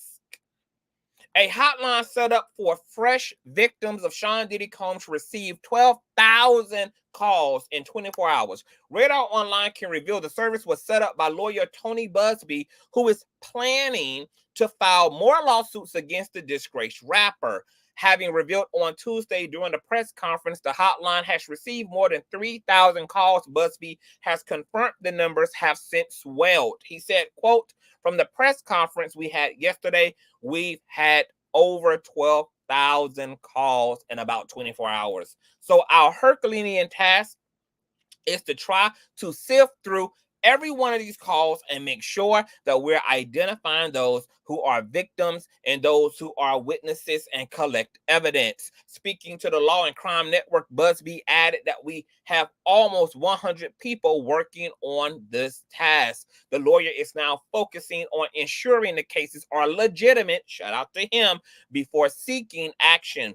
He said the 120 cases that we announced yesterday, those are claims that we could file right now against Combs, but we're trying to make sure that when we file the cases, that we include every potentially liable part. Houston-based Busby confirmed 25 of the 120 accusers were minors at the time of the alleged abuse. The lawyer claimed on Tuesday his firm has been able to corroborate the allegations via video Gene Deal, pictures Gene Deal, text messages Gene Deal, police reports Gene Deal, and hospital records Gene Deal, as well as the prosecution also having their ass right now in real time over in the UK, outsourcing for witnessing victims of these freak-offs. Gene Deal. He said, quote, most of these events and incidents occurred at parties and after parties or album release parties, New Year Eve parties, 4th of July parties. Oh, I was right, you guys. Remember when I said that Puffy, that the attorney said that the parties were nicknamed puppy parties? And y'all were saying, oh, I thought he said Puffy, Puff. No, apparently it is puppy, Puppy, just like I thought I heard because I got a degree in nosology. That these parties of Diddy's were sometimes called puppy parties, which makes a lot of sense because what the fuck is a puppy? A puppy is a prepubescent, non-adult dog. And if children and minors were being trafficked as alleged by Lil Rod, as alleged by Don from Danity Kane,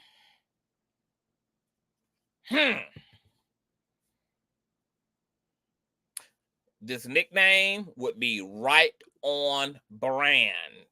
And all white parties. Something else that the attorney also said was that the abuse or these events also took place at the private residences of other well-known, high-powered public figures. Talk about a boule bitch. Talk about a secret society hoe. Busby noted the alleged abuse occurred over the 33 years from 1991 to 2024, and he claimed the names of some of those who were complicit will in fact shock you. In response to the news conference, an attorney for Diddy, Erica Wolf, released a statement saying the music mogul cannot address every meritless allegation in what has become a reckless media circus. She continued that said, Mr. Combs emphatically and categorically denies as false and defamatory any claim that he actually abused anyone, including minors.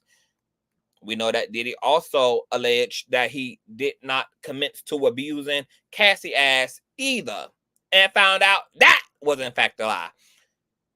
The feds, already upon their indictment, have him on audio, at least 2 different audios, obstructing justice, threatening, and trying to coerce witness/victims into changing their stories. Well, if Diddy is innocent and Diddy is in fact someone who was just having freaky orgies with consenting adults, there's no need, right, to be threatening anybody trying to get them to change their story because everything that took place is legal.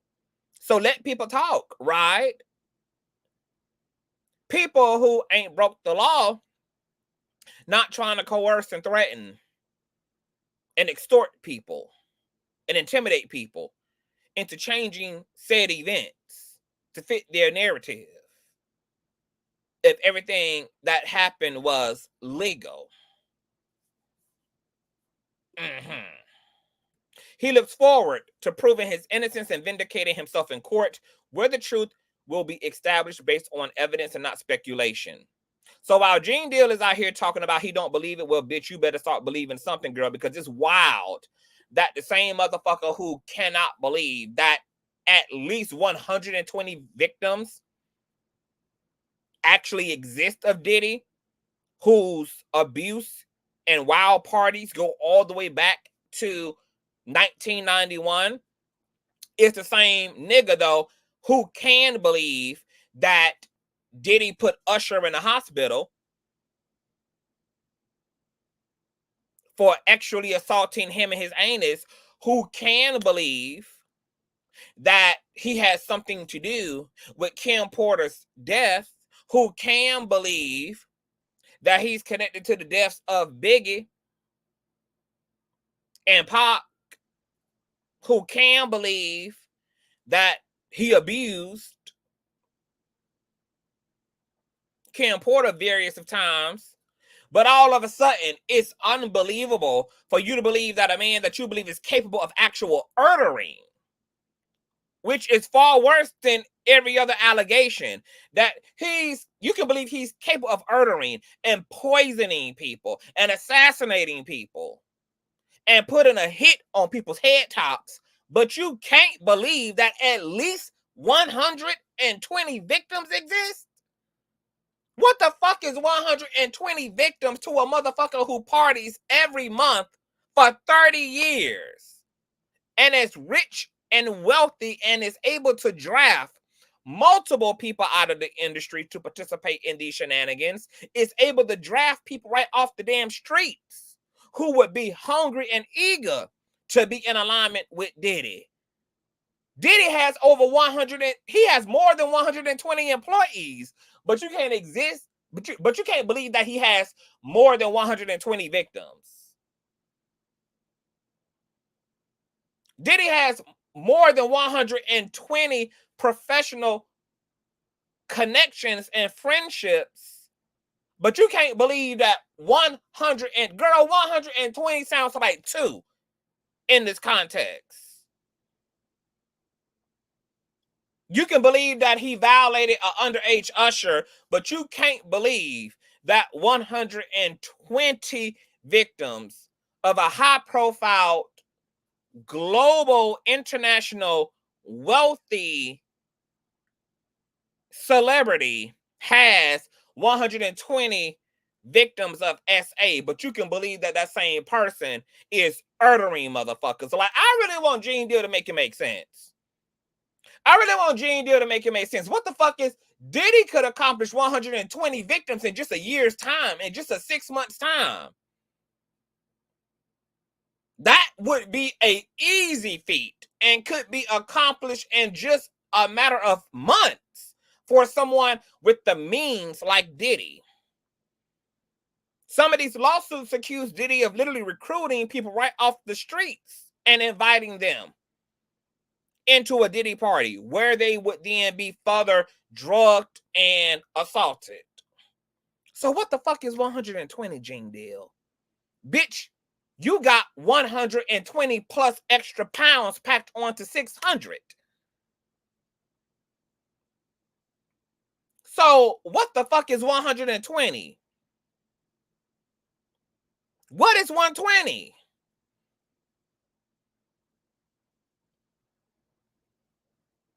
Like, I am literally so fucking confused that this nigga been out here the one leading the charge on, oh, how much demonic, how diabolical, how evil, exhume the bones of Kim Porter, justice for Danity Kane,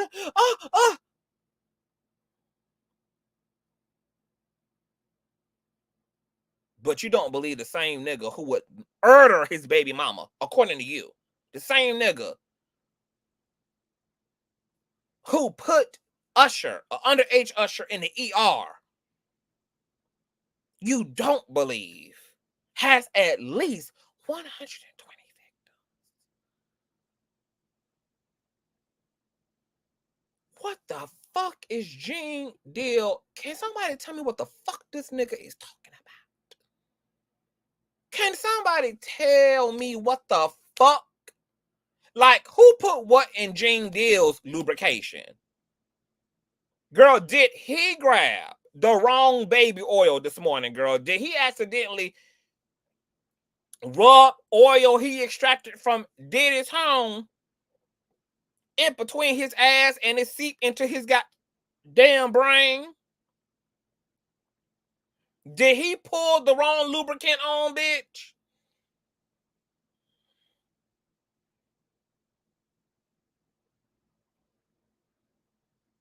I am so confused on why the king of Diddy is evil. The king of Diddy is a monster. The king of Diddy, the mobster, is out here not believing. Not.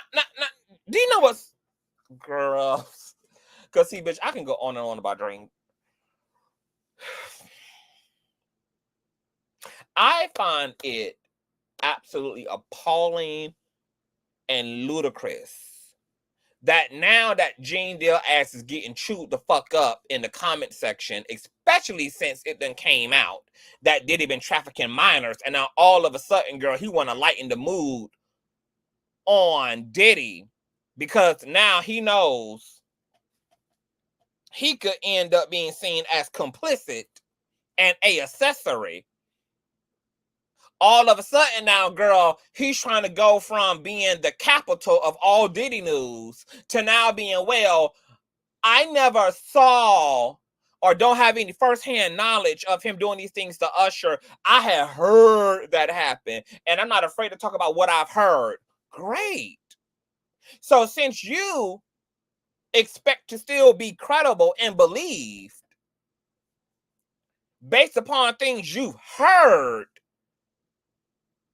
how in the fuck could you not believe in a law firm that is going to go out of their way to make sure they vet the things they need to vet before they even disseminate more information, and the law firm that has taken on the ethical and moral task of making sure that they can corroborate said allegations because they have pictures, text messages, videos, etc. to line Diddy ass up with, and you can't believe that. Like, if Gene Deal was being truly responsible, especially since apparently he's someone that wants Diddy's head and he wants all this unjust shit that Diddy has participated in to come to a justified head, why would you, being the person that he is, being the capital of all Diddy news, at least not sit back, privately reserves his judgment, and at least wait to see what comes out of the 120 victim situation? Even though the law firms already done stated that they have A, B, C, D, E, F, and G. They have evidence beyond just people's verbal testimony. Y'all thumbs up, up the build, up the live stream. It's okay for you to hear stuff and then you still want to be believed based upon what the fuck you heard. But you don't want to believe these victims? Bitch, do you think you're the only person who've had a heroin experience with Diddy? Do you think that Kim Porter was the only person who had a heroin experience with Diddy? Do you think that Usher and Justin Bieber and all these other people are the only people that had a heroin experience with Diddy? Ain't you worked with him over the course of how long, bitch, and saw nothing but heroin, self-incriminating, over-the-top ass, monstrative ass behavior from him? And a whole law firm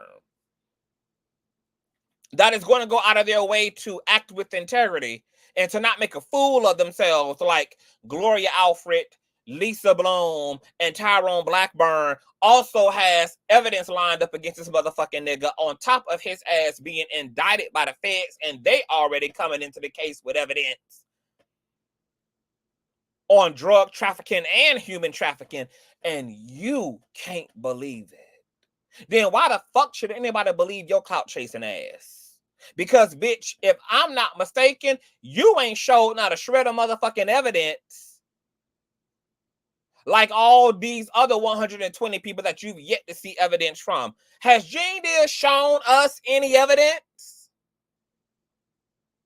Aside from us knowing that he was employed and he had to protect this monster, and that he was on payroll to protect and shield this monster from being popped in his goddamn head like Donald Trump at a rally?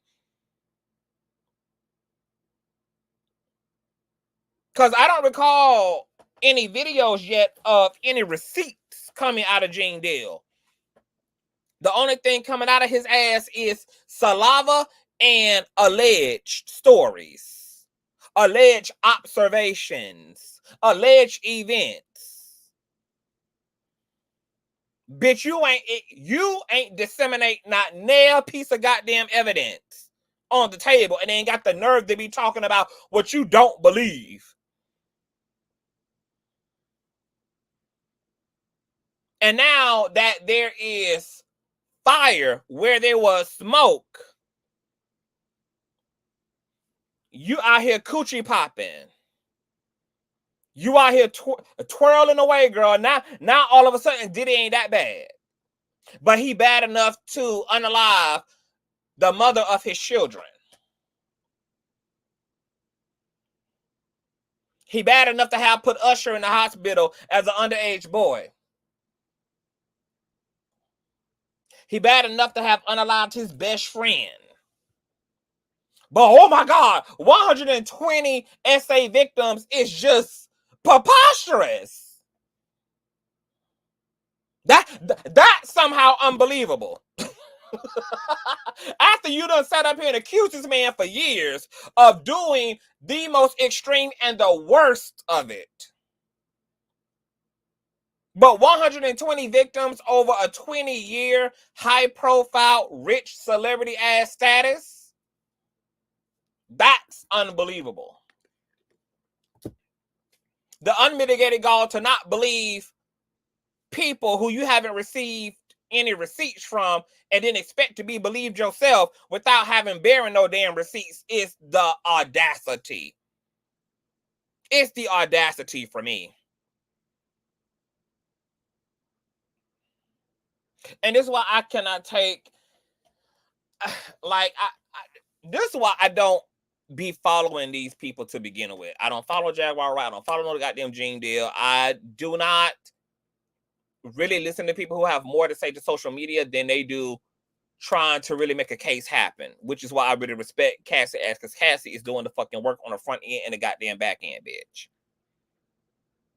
She didn't sit her ass and make a damn celebrity out of allegations, etc., honey. She put her money where her mouth was.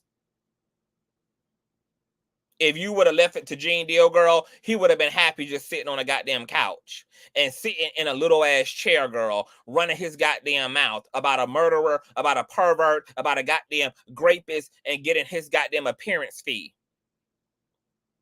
Instead of really trying to line shit up and pop shit the fuck off. And now that it's time for shit to pop off because shit is popping the fuck off, all of a sudden now Diddy ain't that bad. All of a sudden now it's unbelievable, girl. After you done spent years indoctrinating us about just how disgusting, diabolical, and satanic and murderous and low down and gutter this nigga is. And now all of a sudden, girl, Diddy ain't that bad. You just can't believe it. Girl, y'all, bitch. I could literally take my fucking hands and snatch Gene Deal out of that goddamn chair and strangle his eyeballs out of his fucking head. Gene Deal right now is nothing more than a parody, bitch. I feel like I'm watching an SNL skit every time he bring his sour mouth kraut ass on. He just kind of fucked up and exposed his own goddamn hand, bitch. I can't take this bitch seriously. This is why I don't be watching these hoes. I don't be watching these hoes. This is why y'all ain't never see no content up until now. Y'all was out here taking these folks seriously. Y'all been out here looking at every interview, looking at every clip, looking at everything, baby.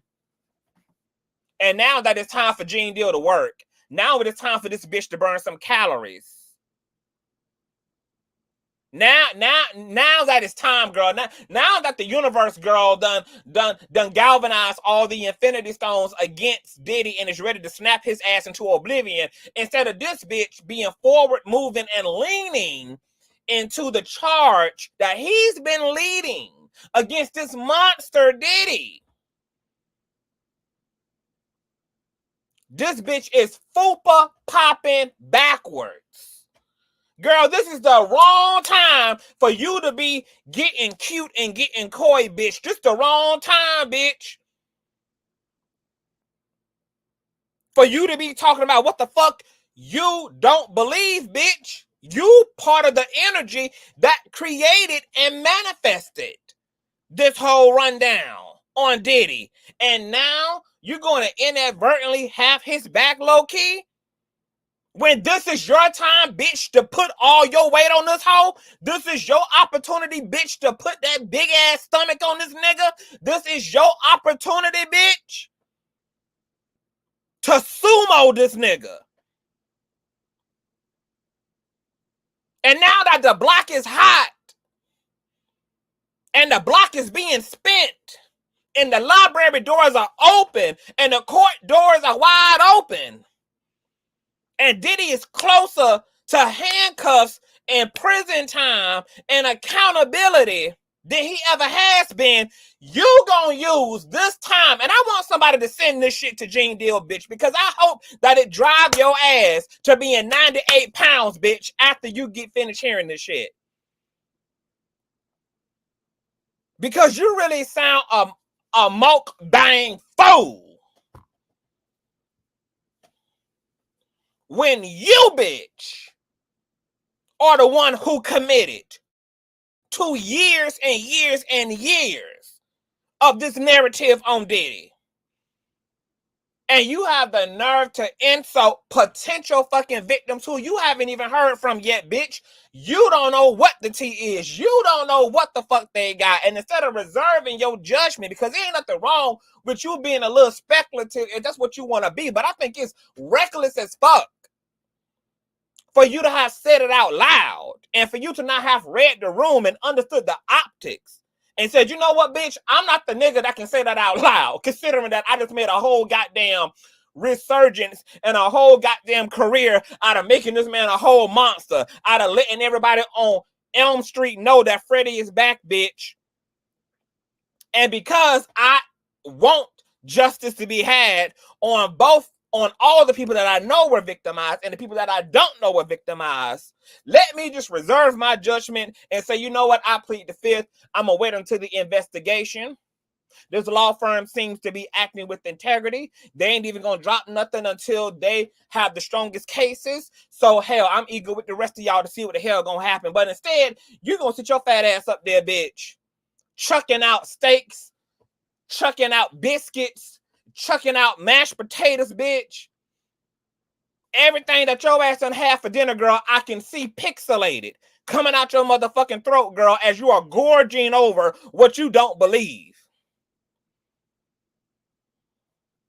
A fucking red-nosed fucking clown is what Gene Deal is. All of a sudden, bitch, it's time to not believe some shit, girl, after you done been Captain Diddy out in this motherfucker.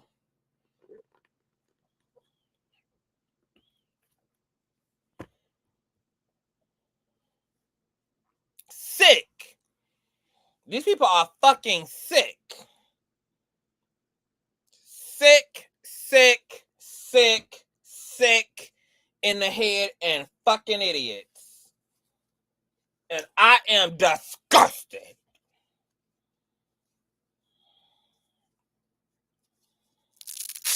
And until you do right, bitch, by this case, That lap band surgery ain't gonna never get approved of, ho.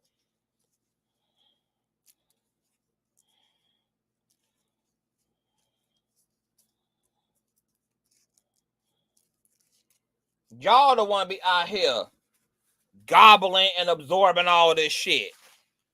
Oh yeah, girl, did y'all hear? Did you hear? Did you hear? Did you hear? Did you hear? These hoes want to be celebrities. They don't give a damn about the shit they talking about.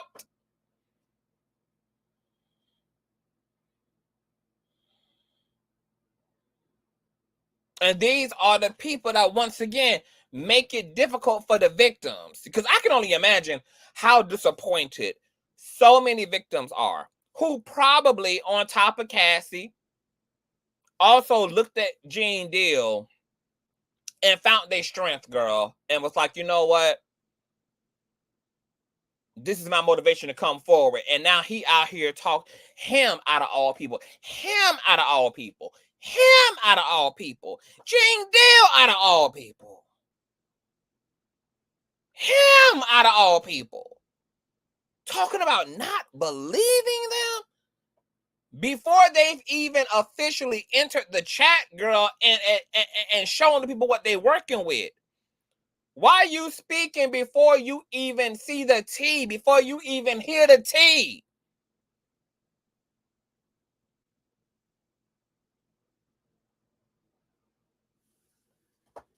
I really feel like this is a jealous ass bitch. And that this nigga just mad because now he ain't the go-to nigga. Now that all these actual law firms, the actual feds, actual victims have now entered the group chat, girl, I believe he's mad at the competition. Because Gene Deal don't give a fuck about nothing except being in the spotlight and being the go-to in the diary and the 411 on all things fucking Diddy. And now that he got to share the social media space and the celebrity and the sensationalism with other motherfucking people who ain't talking about what they heard, but talking about what they actually been through,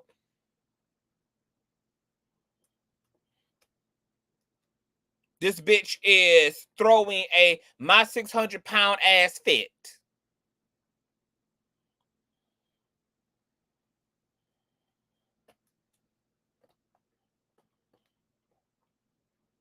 This nigga done really pissed me the fuck off. And now I know why I don't pay these hoes no attention. No attention, bitch. I don't pay these hoes no attention. It's a reason why I don't be watching these type of motherfuckers, honey. It's a reason why I don't be feeling called to. I ain't never felt compelled to. All these yabba dabba doers, bitch. When niggas like Gene Deal could have been set shit off. He could have been the first Cassie. He could have did what Cassie did. No, but he'd rather be in front of Vlad. He'd rather be in front of YouTube. He'd rather be in front of TikTok. Because, see, he don't get paid for actually leading a justified legal charge. He get a check, though. Telling what he heard and what he felt and what he thought he saw. On social media, though.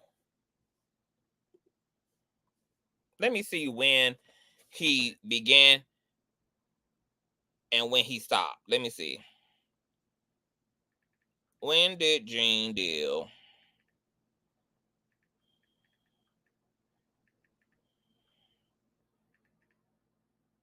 work for and quit Diddy? Let's see if we can find out what his time frame was. Gene Deal was a bodyguard for Sean Diddy Combs during the 90s. Let's see if we can find more information. 6 days ago. Why did Gene Deal and Diddy fall out? I don't give a damn. Gene Deal says that Diddy planned to hook Danny DeCane on drugs and pimped them out. Oh, we can believe that though, right? So we can believe that according to Gene Deal, he unalived his baby mama, his best friend, and his best friend's op, and that he wanted to pimp out and make crackheads out of the female members of Danity Kane. But 120 victims of SA over a 20-year period, girl. I don't believe it. I don't believe it, bitch. I don't believe it. But it's supposed to be believable that Diddy wanted to turn Danity Kane into trap house queens. Okay. So we are to believe all your stories, all your hypotheses, all your allegedlys without a single fucking proof or receipt, without no type of evidence or exhibit, without not near single Blues Clues on the table, girl. But don't let other people come forward with their stories and their testimonies, and then all of a sudden, girl, you know, we need not to believe. Okay. Let me see if I can find out where this saliva filled mouth bitch was working for this nigga. Let me see. Prosecutors claim, yeah, it ain't giving much other than he worked for this nigga during the 90s. I don't know when Gene Deal quit, was fired, hit the unemployment line.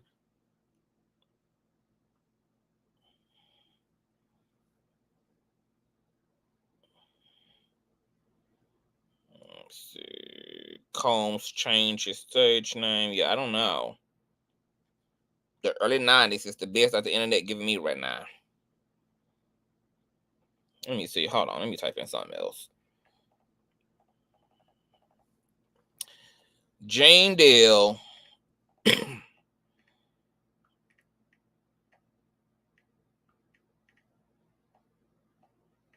worked as bodyguard for P. Diddy.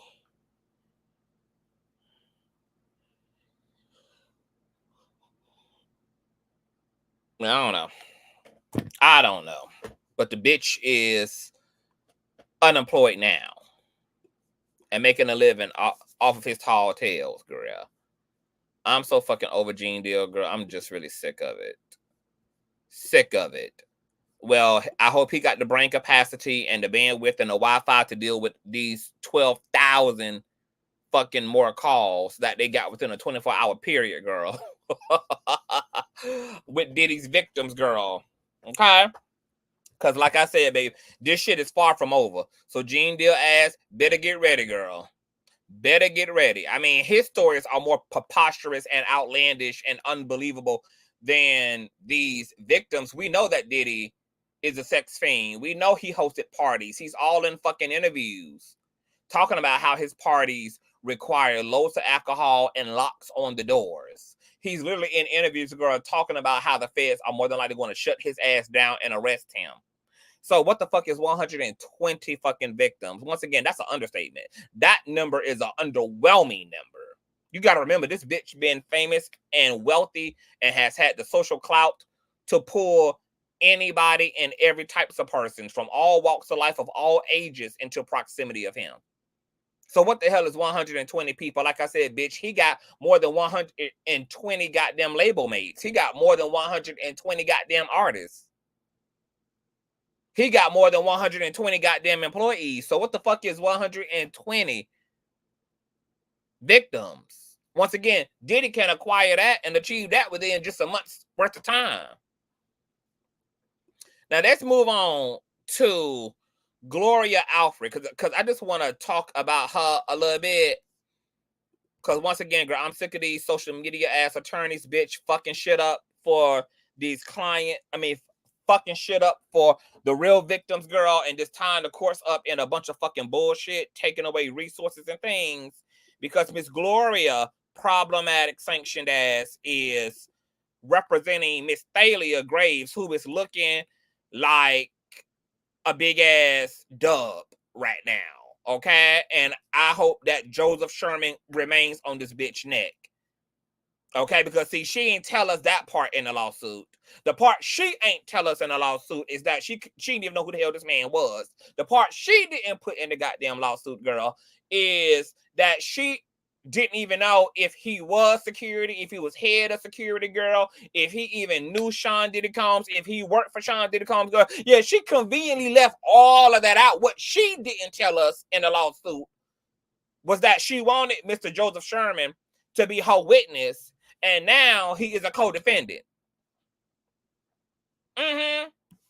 So Miss Gloria,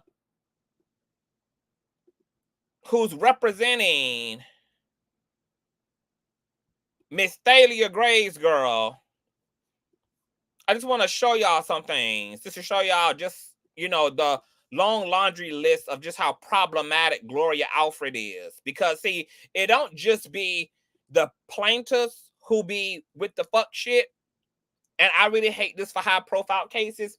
I hate that high-profile cases get clogged up with all the money grabbers, all the opportunists, all the fucking weirdos, because once again, it takes resources and it takes the strength of cases and verdicts and situations away from the actual victims. But to make it worse is when the attorneys are with all the shits as well. Courtesy of Shakya, Gloria Allred firm's dirty witness scam may overturn case. This was an article written back in 2020. In the Reese versus David, the famous TV attorney put an expert witness affiliated with UCLA on the stand who lied to the jury about the $36,000 that she was being paid for her attorney. Was the verdict tainted? It smells bad, says one attorney. In the latest scandal surrounding celebrity lawyer Gloria Allred and her blow-dried daughter, Lisa Bloom, a sloppily bloated legal bill is being shot down in court by Greek billionaire Alki David's attorney. The subject is what legal fees will be asked for in the Reese versus David, in which the jury found against David. What has come to light is a rat's nest of shady practices, including inflated fees, falsified invoices, and outright lies. For instance, Gloria Allred partner Nathan Goldberg built 15 hours in one day on Reed's case. On the same day, he built 15 hours on another case against the same defendant, Cain versus David. But how does a man work 30 hours in one damn day? My God, today. But the most damning revelation is the bill for the expert testimony of Dr. Cindy Mayer of UCLA, a shrink who has testified on behalf of Allred's firm 30 times by her own admission in court. Also in court, Dr. Mayer testified under oath that she spent 8 to 10 hours at $300 an hour preparing her testimony in Reed versus David. When it came to bill, she claimed she put in 42 hours on a case at rates varying between $400 and $600. Her new total came to over $36,000. Quote, the purpose of asking an expert under oath about their compensation is so that the jury can gauge how much financial gain they stand to make. An attorney with experience in California employment law said if the jury knew how much money she was going to make, they might have weighed her testimony differently. And if she had told anyone she worked 42 hours on this, the defendant might have grilled her on the matter more heavily too. It smells bad. What's more, court filings, Allred, Morocco, and Goldberg also tacked an additional $19,000 onto the expert's bill with no explanation whatsoever. Quote, now that's just fraud, said the attorney. It's grounds for a mistrial for sure. Dr. Mayers is exactly the type of pay-for testimony quack expert that Allred and Bloom cultivate in case after case. Hack with dubious credentials who will say what needs to be said for a fucking buck, baby. Okay? Trash ass, dry head, bitch. Paying for experts, having other expertise, other specialists whose incentive and motivation is a coin, not integrity, not fairness, having their asses on payrolls in order to help them to get the verdict and the payouts that they're looking for. It's so sad that lawyering and the criminal justice system is supposed to be about a pledge to ethics, but it's far from that in many cases because there are as many corrupted attorneys as there are plaintiffs. And when those two link up, bitch, a corrupted money grab ass plaintiff with a corrupted money grabbing ass law firm and attorney, girl, you can get some shit started. And now with Thalia Graves' ass allegedly being connected to Jay Prince, who allegedly holds a grudge against Diddy over socking it to Drake's ass back in 2014. And then she got the nerve to link up, bitch, with this over-sanctioned ass, legally penalized ass attorney. Once again, girl, it ain't looking good for Miss Graves. Hello, beautiful people. It ain't looking good, bitch.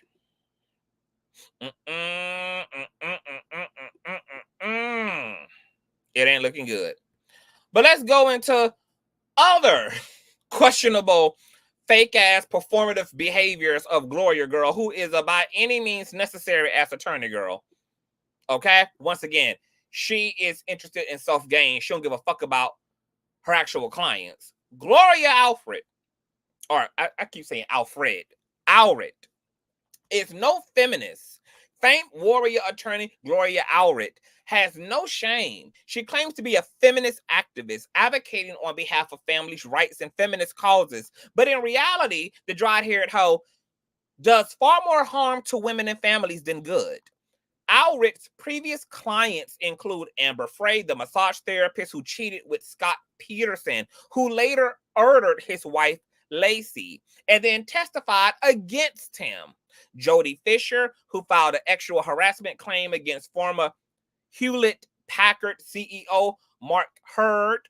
Nikki Diaz-Santillan, the longtime housekeeper to Meg Whitman, a young girl named Katrina who sued the Boy Scouts for excluding girls, and one of the many, many mistresses of famed golf star Tiger Woods. Now, this great feminist has turned up in Wintergate, holding a press conference yesterday with Ginger Lee, the former porn star accused of engaging in racy sexting with the New York congressman. Allred called it another instance of a female victim whose rights have been violated hardly. As I wrote earlier this week, when an ex-scandal erupts in politics, sports, or Hollywood, we are far too quick to ask, what's the matter with men today? We should also ask, what's the matter with women? The fact is, it takes two to tango, Ginger. Why is it that Allred, who has no problem parroting and parading cheating, lying, and otherwise morally questionable women in front of the cameras to talk about how they were taken advantage of, instead of recognizing that these women were active participants in these affairs, she manages to position them as vulnerable victims taken advantage of by stronger, more powerful men, and in some cases, women like Anthony Weiner. Ginger Lee engaged in an inappropriate relationship with a married man. Whether or not she and Weiner ever actually had any non-cyber sexual relation is besides the point and something I don't care to pursue. But instead of playing gender politics and applauding Lee for speaking out against a congressman, we should be asking the dancer, why in the fuck was she so willing to participate in Weiner's infidelity? I mean, you know, but the guy gives. I mean, the man's last name is Weiner. But that would require a lawyer who really did care about equality, okay? So this is just more indictment against Gloria, girl. They lie, they falsify, they look for payouts, they're money grabbers. The experts that they consistently use in their cases have also been found guilty of money grabbing. Girl, she's a big money grab shit show. And once again, this has hardly nothing to do with whatever the truth is supposed to be, whatever the justice of it all is supposed to be. Gloria and her raggedy head ass daughter, Lisa, are allegedly just dry humpers and squirrels looking for a goddamn nut. These type of lawyers and attorneys are problematic because this is supposed to be about the truth. And people's reputations, their businesses, and their futures are on the line as it relates to wherever the truth falls. And when we are not a people, when the legal system is not a system that is integral, girl, we are literally, we're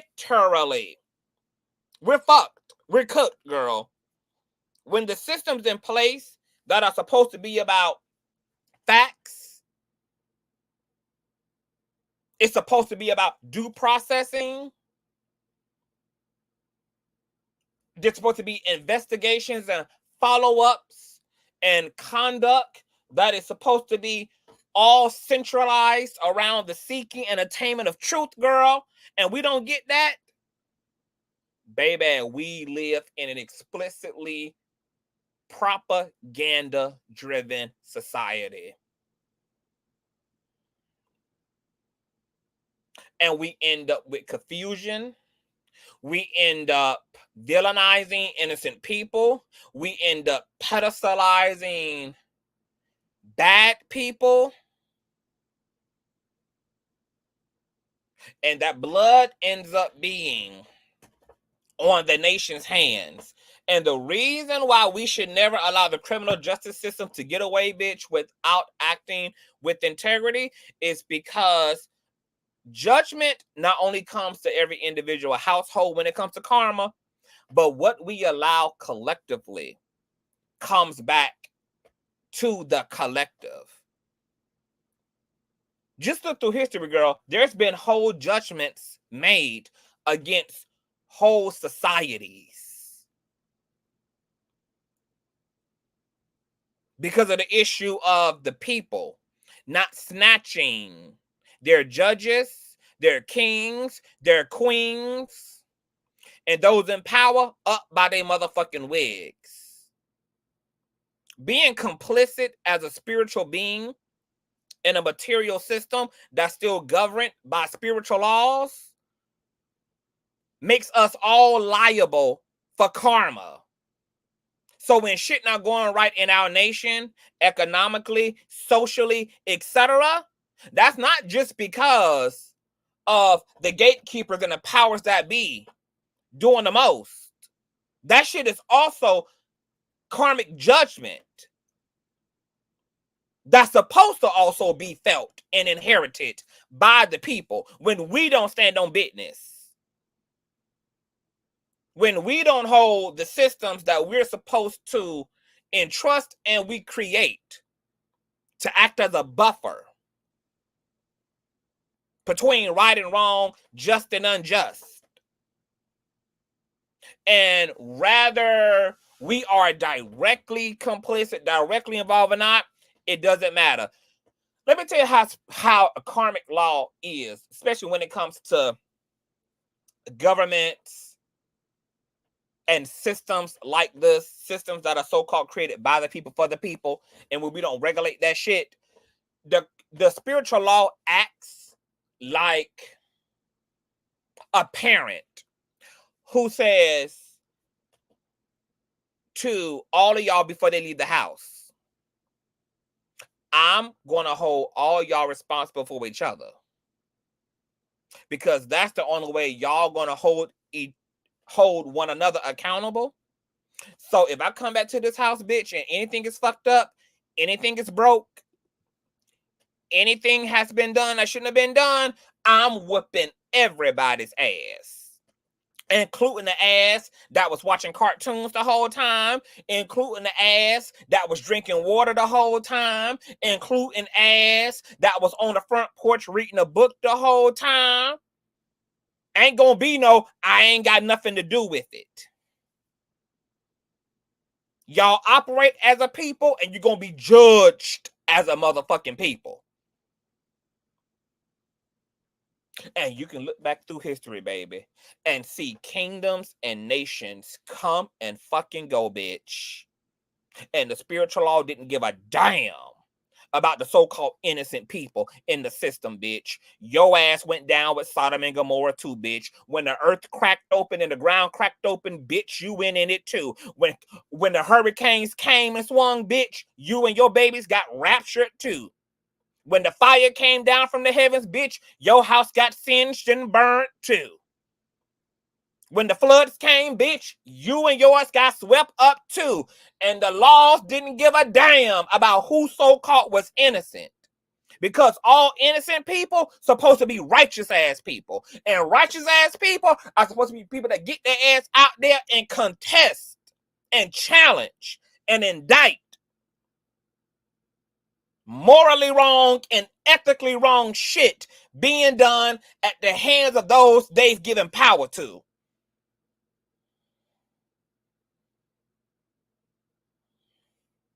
That's why we should never sit back and pretend we don't see, turn a blind eye to, make an exception to. No, none of that, baby. Because when fire comes from the sky, that bitch is going to have all of our addresses on her mind. This is why bad things so-called happen to good people. When good people not good enough to be righteous people and stand on square and stand on business and want to use fear as an excuse, want to use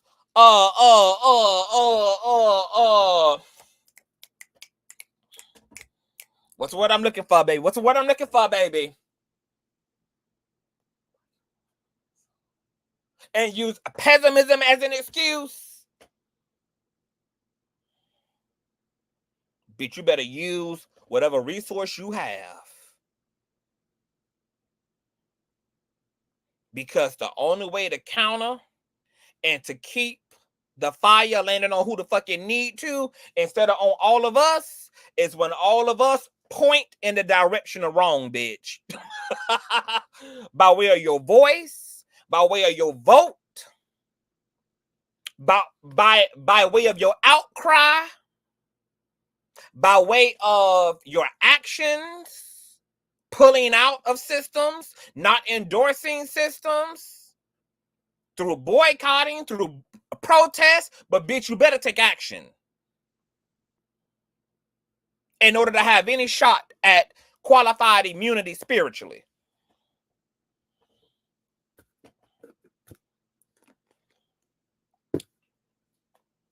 And America ain't been standing on business for a long time. And everybody has had their excuse. I'm tired. What can we do? Bitch, you do whatever the fuck you can do is what the fuck you do. What can I do? Bitch, instead of saying what you can do, bitch, I'm going to need you to find a microphone or bullhorn, bitch, and talk shit at the very least. Write a letter, bitch, email, bitch, leave a voicemail, rally, community organize, stomp the yard, bitch, cast your vote, remove your vote. You do whatever, but you take action.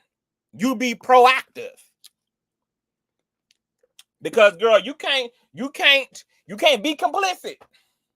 Because complicit before the universe looks like solidarity.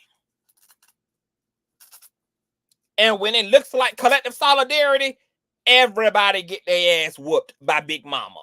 Everybody ass. Whether your ass seen it, saw it, did, whatever the case may be.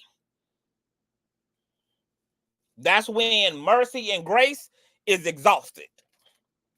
And now it's ass whipping time. And everybody who in the system, benefit from the system, adjacent to the system, gets their ass touched by the verdict, by the judgment. I got one more article, baby. Hold on, academics. Oh, okay. I already did. Talk about Gloria ass One more time.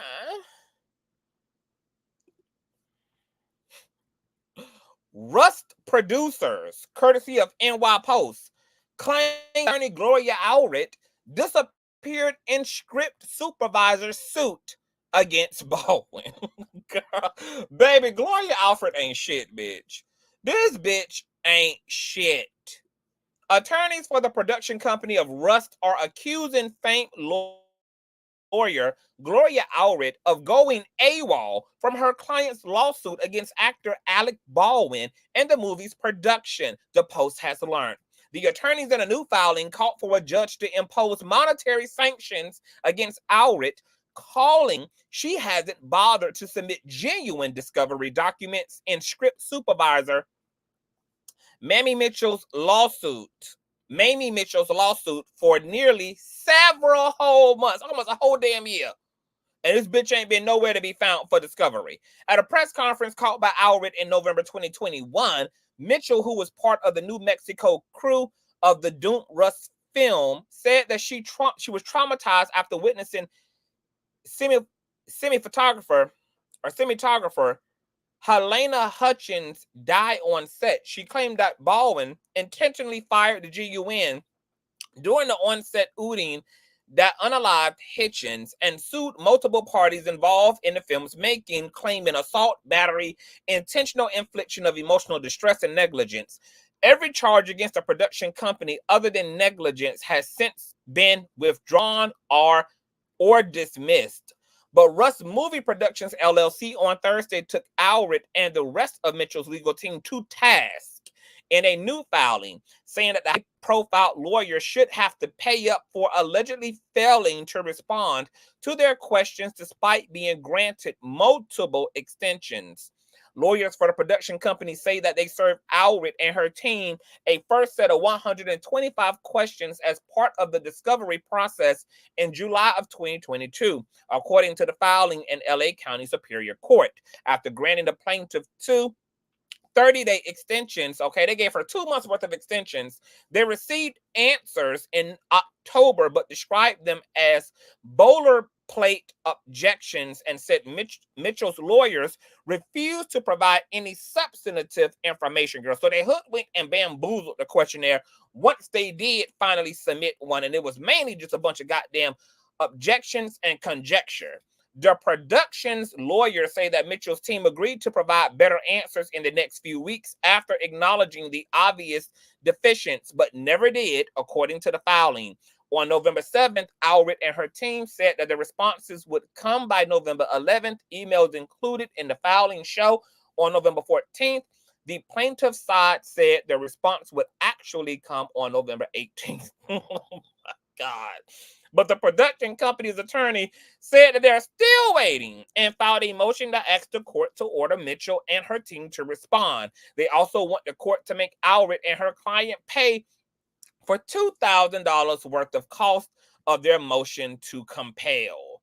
Quote, as of February of 2023, almost 7 months after initial service of the interrogatories and numerous meet and confer attempts, plaintiff still had not served the further response she repeatedly promised the filing states. This is gamesmanship, the attorney wrote, citing their due process right to discovery. The production firm's motion insisting Allred answer their questions for Mitchell's suit came on the same day that she held a press conference for a new lawsuit she was filing against the company, this time representing family members of Hutchins, who died on October 21st of 2021 when Baldwin shot her. One source close to the Mitchell case slammed the famed lawyer, saying the whole purpose for Gloria Allred is a press conference. Once she has a press conference, she has no interest in doing anything else. And that is the case for a lot of these attorneys, just like bald-headed ass, what's that man name who represented Whitehead? What's that nigga name? What's the nigga name, y'all, who represented Whitehead? Bald-head attorney. Baby, I done forgot all these folk names, girl. That's how far out of my damn index these people are. What is that nigga name? attorney, the bald head nigga, who was talking shit initially, going on a whole press conference about how the nigga was guilty. Bryant, what's the last name? Ponder. Bryant L. disbarred ass Ponder. His ass done been disbarred in the state of Minnesota, etc. Girl. This man done got all type of sanctions. He done been accused of being actually inappropriate with his female clients, girl. There are all type of ratchet ass reviews up on Yep of his ass, girl. Okay, he was out here talking mad shit about Whitehead, saying that the feds were definitely gonna get his ass, saying he believed Pauline Anderson, which is the elderly lady who Whitehead extracted $90,000 worth of her life savings from and ran off with it, buying extravagant ass gifts and shit for himself with, and then turned around and represented the goddamn man in both his civil and criminal cases, and did not win their suit. Whitehead in prison right now because of trying to turn foe into friend into damn attorney, bitch. Didn't win not one of his damn civil suits. Not against the Gloria God folk, not no damn body. This is what happens when you fuck with these weird ass clout chasing wannabe famous ass attorneys who more interested in being a public figure and a celebrity than they are in being an actual fucking attorney. So I just really want to encourage all my conscious crew members, girl, if y'all are ever serious about a lawsuit, if y'all are ever truly serious about getting somewhere with your case, as exciting as it would be to connect with a attorney who has had celebrity clients, who has a very high public profile, girl, it's more important to deal with an attorney who has 4.5, 5 stars, bitch, on their business and their representation. It is more important that you hire an attorney who is competent, who has a plethora of references that can be deferred to, who has a substantial business, than to align with an attorney who has been connected to celebrities. Yes, those attorneys have a high social profile. Yes, those attorneys, typically have access and relationship to media. But where they oftentimes falls flat at, which is where they actually need to be the strongest at, is they fail to be competent and to actually show genuine interest in your case, and oftentimes drop the ball. This is what got my girl Nosy Ho caught up with her frail ass attorney who hoodwinked and bamboozled her. This is what got my girl Jennifer Huff caught up, who unfortunately is being represented by Blackburn, who got a toe-up ass relationship in the criminal justice system. I have seen so many people who have had strong cases get fucked over because of fame-hungry ass attorneys who just care about fame. And they find you just as a means to an end. They don't care about the case. They don't care about the client.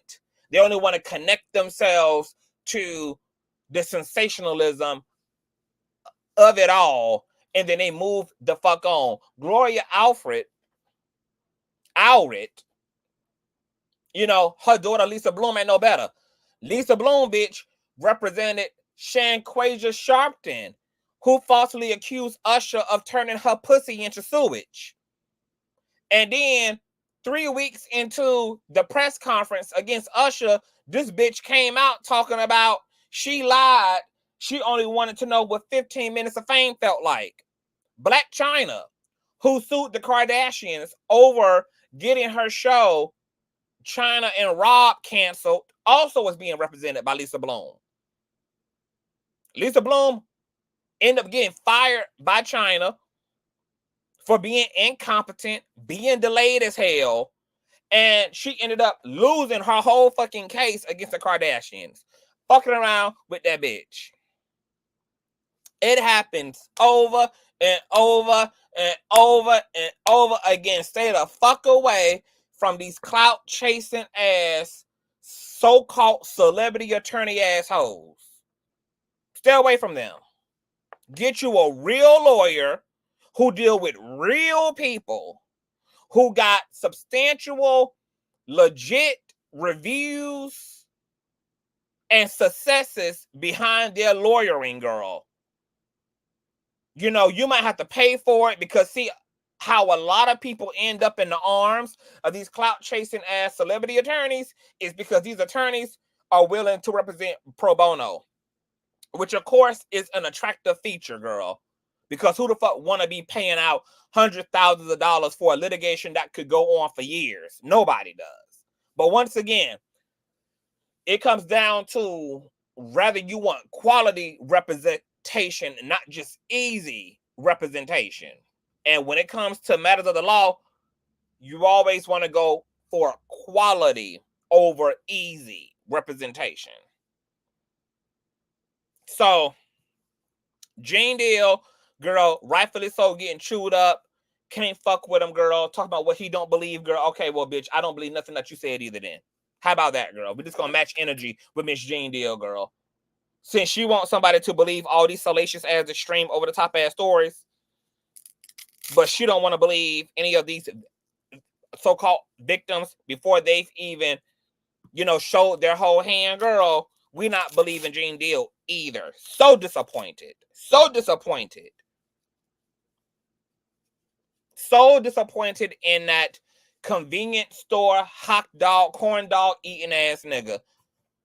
Sick of it. They have over 12,000 people calling into this Diddy line, girl. These Tony Busby's firm has had to put over 100 other attorneys and staff members in place to deal with the sheer volume. It's going to continue to get worse. Thalia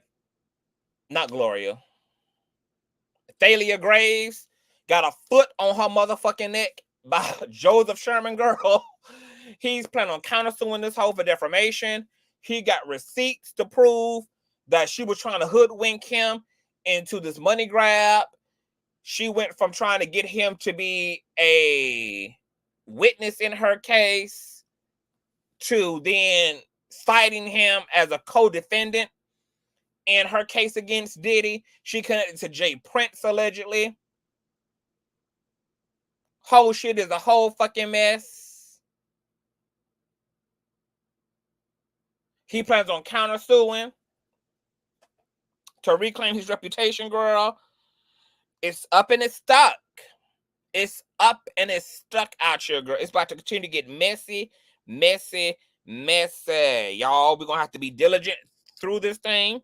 There are definitely people telling the truth about Diddy, and there are people also who just flat out lying. There are people who are embellishing. There are people who are doing all type of things, girl. And as a truth-seeking platform, we're going to have to just do our diligence, keep our critical thinking skills on. And I'm really looking forward to Thalia Graves and Joseph Sherman's suit, girl, because I just really want to see just the ins and outs of this shit, baby. Like I told y'all before, I would not be surprised if Miss Thalia, who's being represented by Gloria Allred, have her case amended and they drop Joseph ass. I think he still need to sue the fuck out of her ass, especially if he's innocent, because, girl, you did all this damage publicly to this man, and this man has every motherfucking right to reclaim his reputation, girl. If he want to be a big booty loving ass nigga, that ain't against the law. If he wants to have a hip hop magazine that features scantily clad, dressed ass women, he can do that, bitch. That ain't against the motherfucking law. Long as everything he doing is legal, I don't give a fuck about it. You cannot turn around and falsely accuse somebody of doing no shit that they in fact didn't do and think you just gonna walk the fuck away. So I hope he puts a foot on her goddamn neck and reclaims his time and sue that goddamn attorney Gloria ass too, who is known for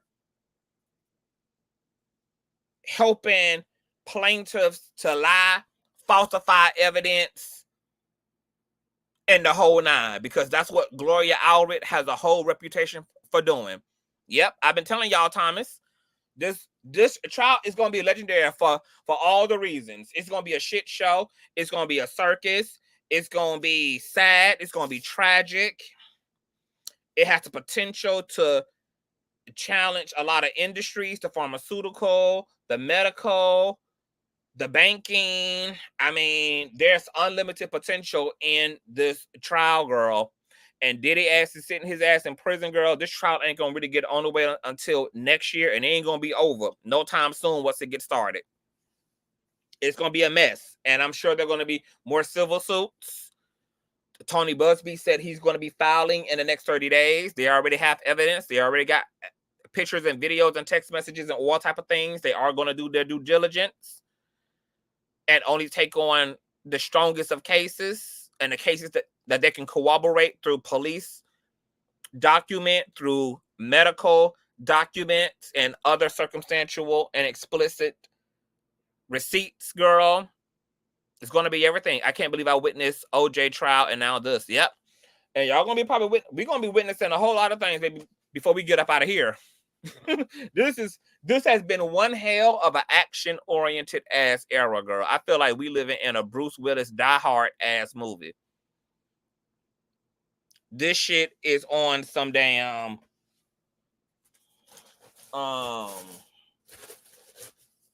this on some Tom Cruise shit, baby. This on some this is one 007 ass era, girl. And the Age of Aquarius, she gonna have the next few generations in a chokehold, honey. 2,500 years of a Reconstruction era. In that 2,500 years, we're going to exhume the bones of the dead, deal with all of the ills and corruption of the world, of our governments, of every area and facet of our lives, our belief systems, our religions, etc. And we're going to repair all this shit. And hopefully we repair all this shit, you know, in the name of something that legit can be liberating and healthy for society, because it would be a shame to have torn down all this shit and demolition all this shit for us to still end up homeless and destitute like the damn Israelites after it's all said and done. So hopefully not only, you know, do we survive this shit with our minds and our hearts and our salvation, but that we resurrect a society in the way that Spirit would and envision society. That's the whole goal. So I'll see y'all tomorrow. Y'all tell me what y'all think in the comment section. Thumbs up if you enjoyed yourself. Once again, go ahead and send those donations, baby. If you love the King and you support the platform, Cash App spelled just like it is here, Consciouztv and or PayPal.me. Please thumbs up the video on the way out. Please share. And if you're new here, subscribe, and send me all the tea to Consciouztv@gmail.com and or put it in my DMs and follow me over on Instagram at Consciouztv, spelled just how it is right here on the platform. I will see y'all later. Peace.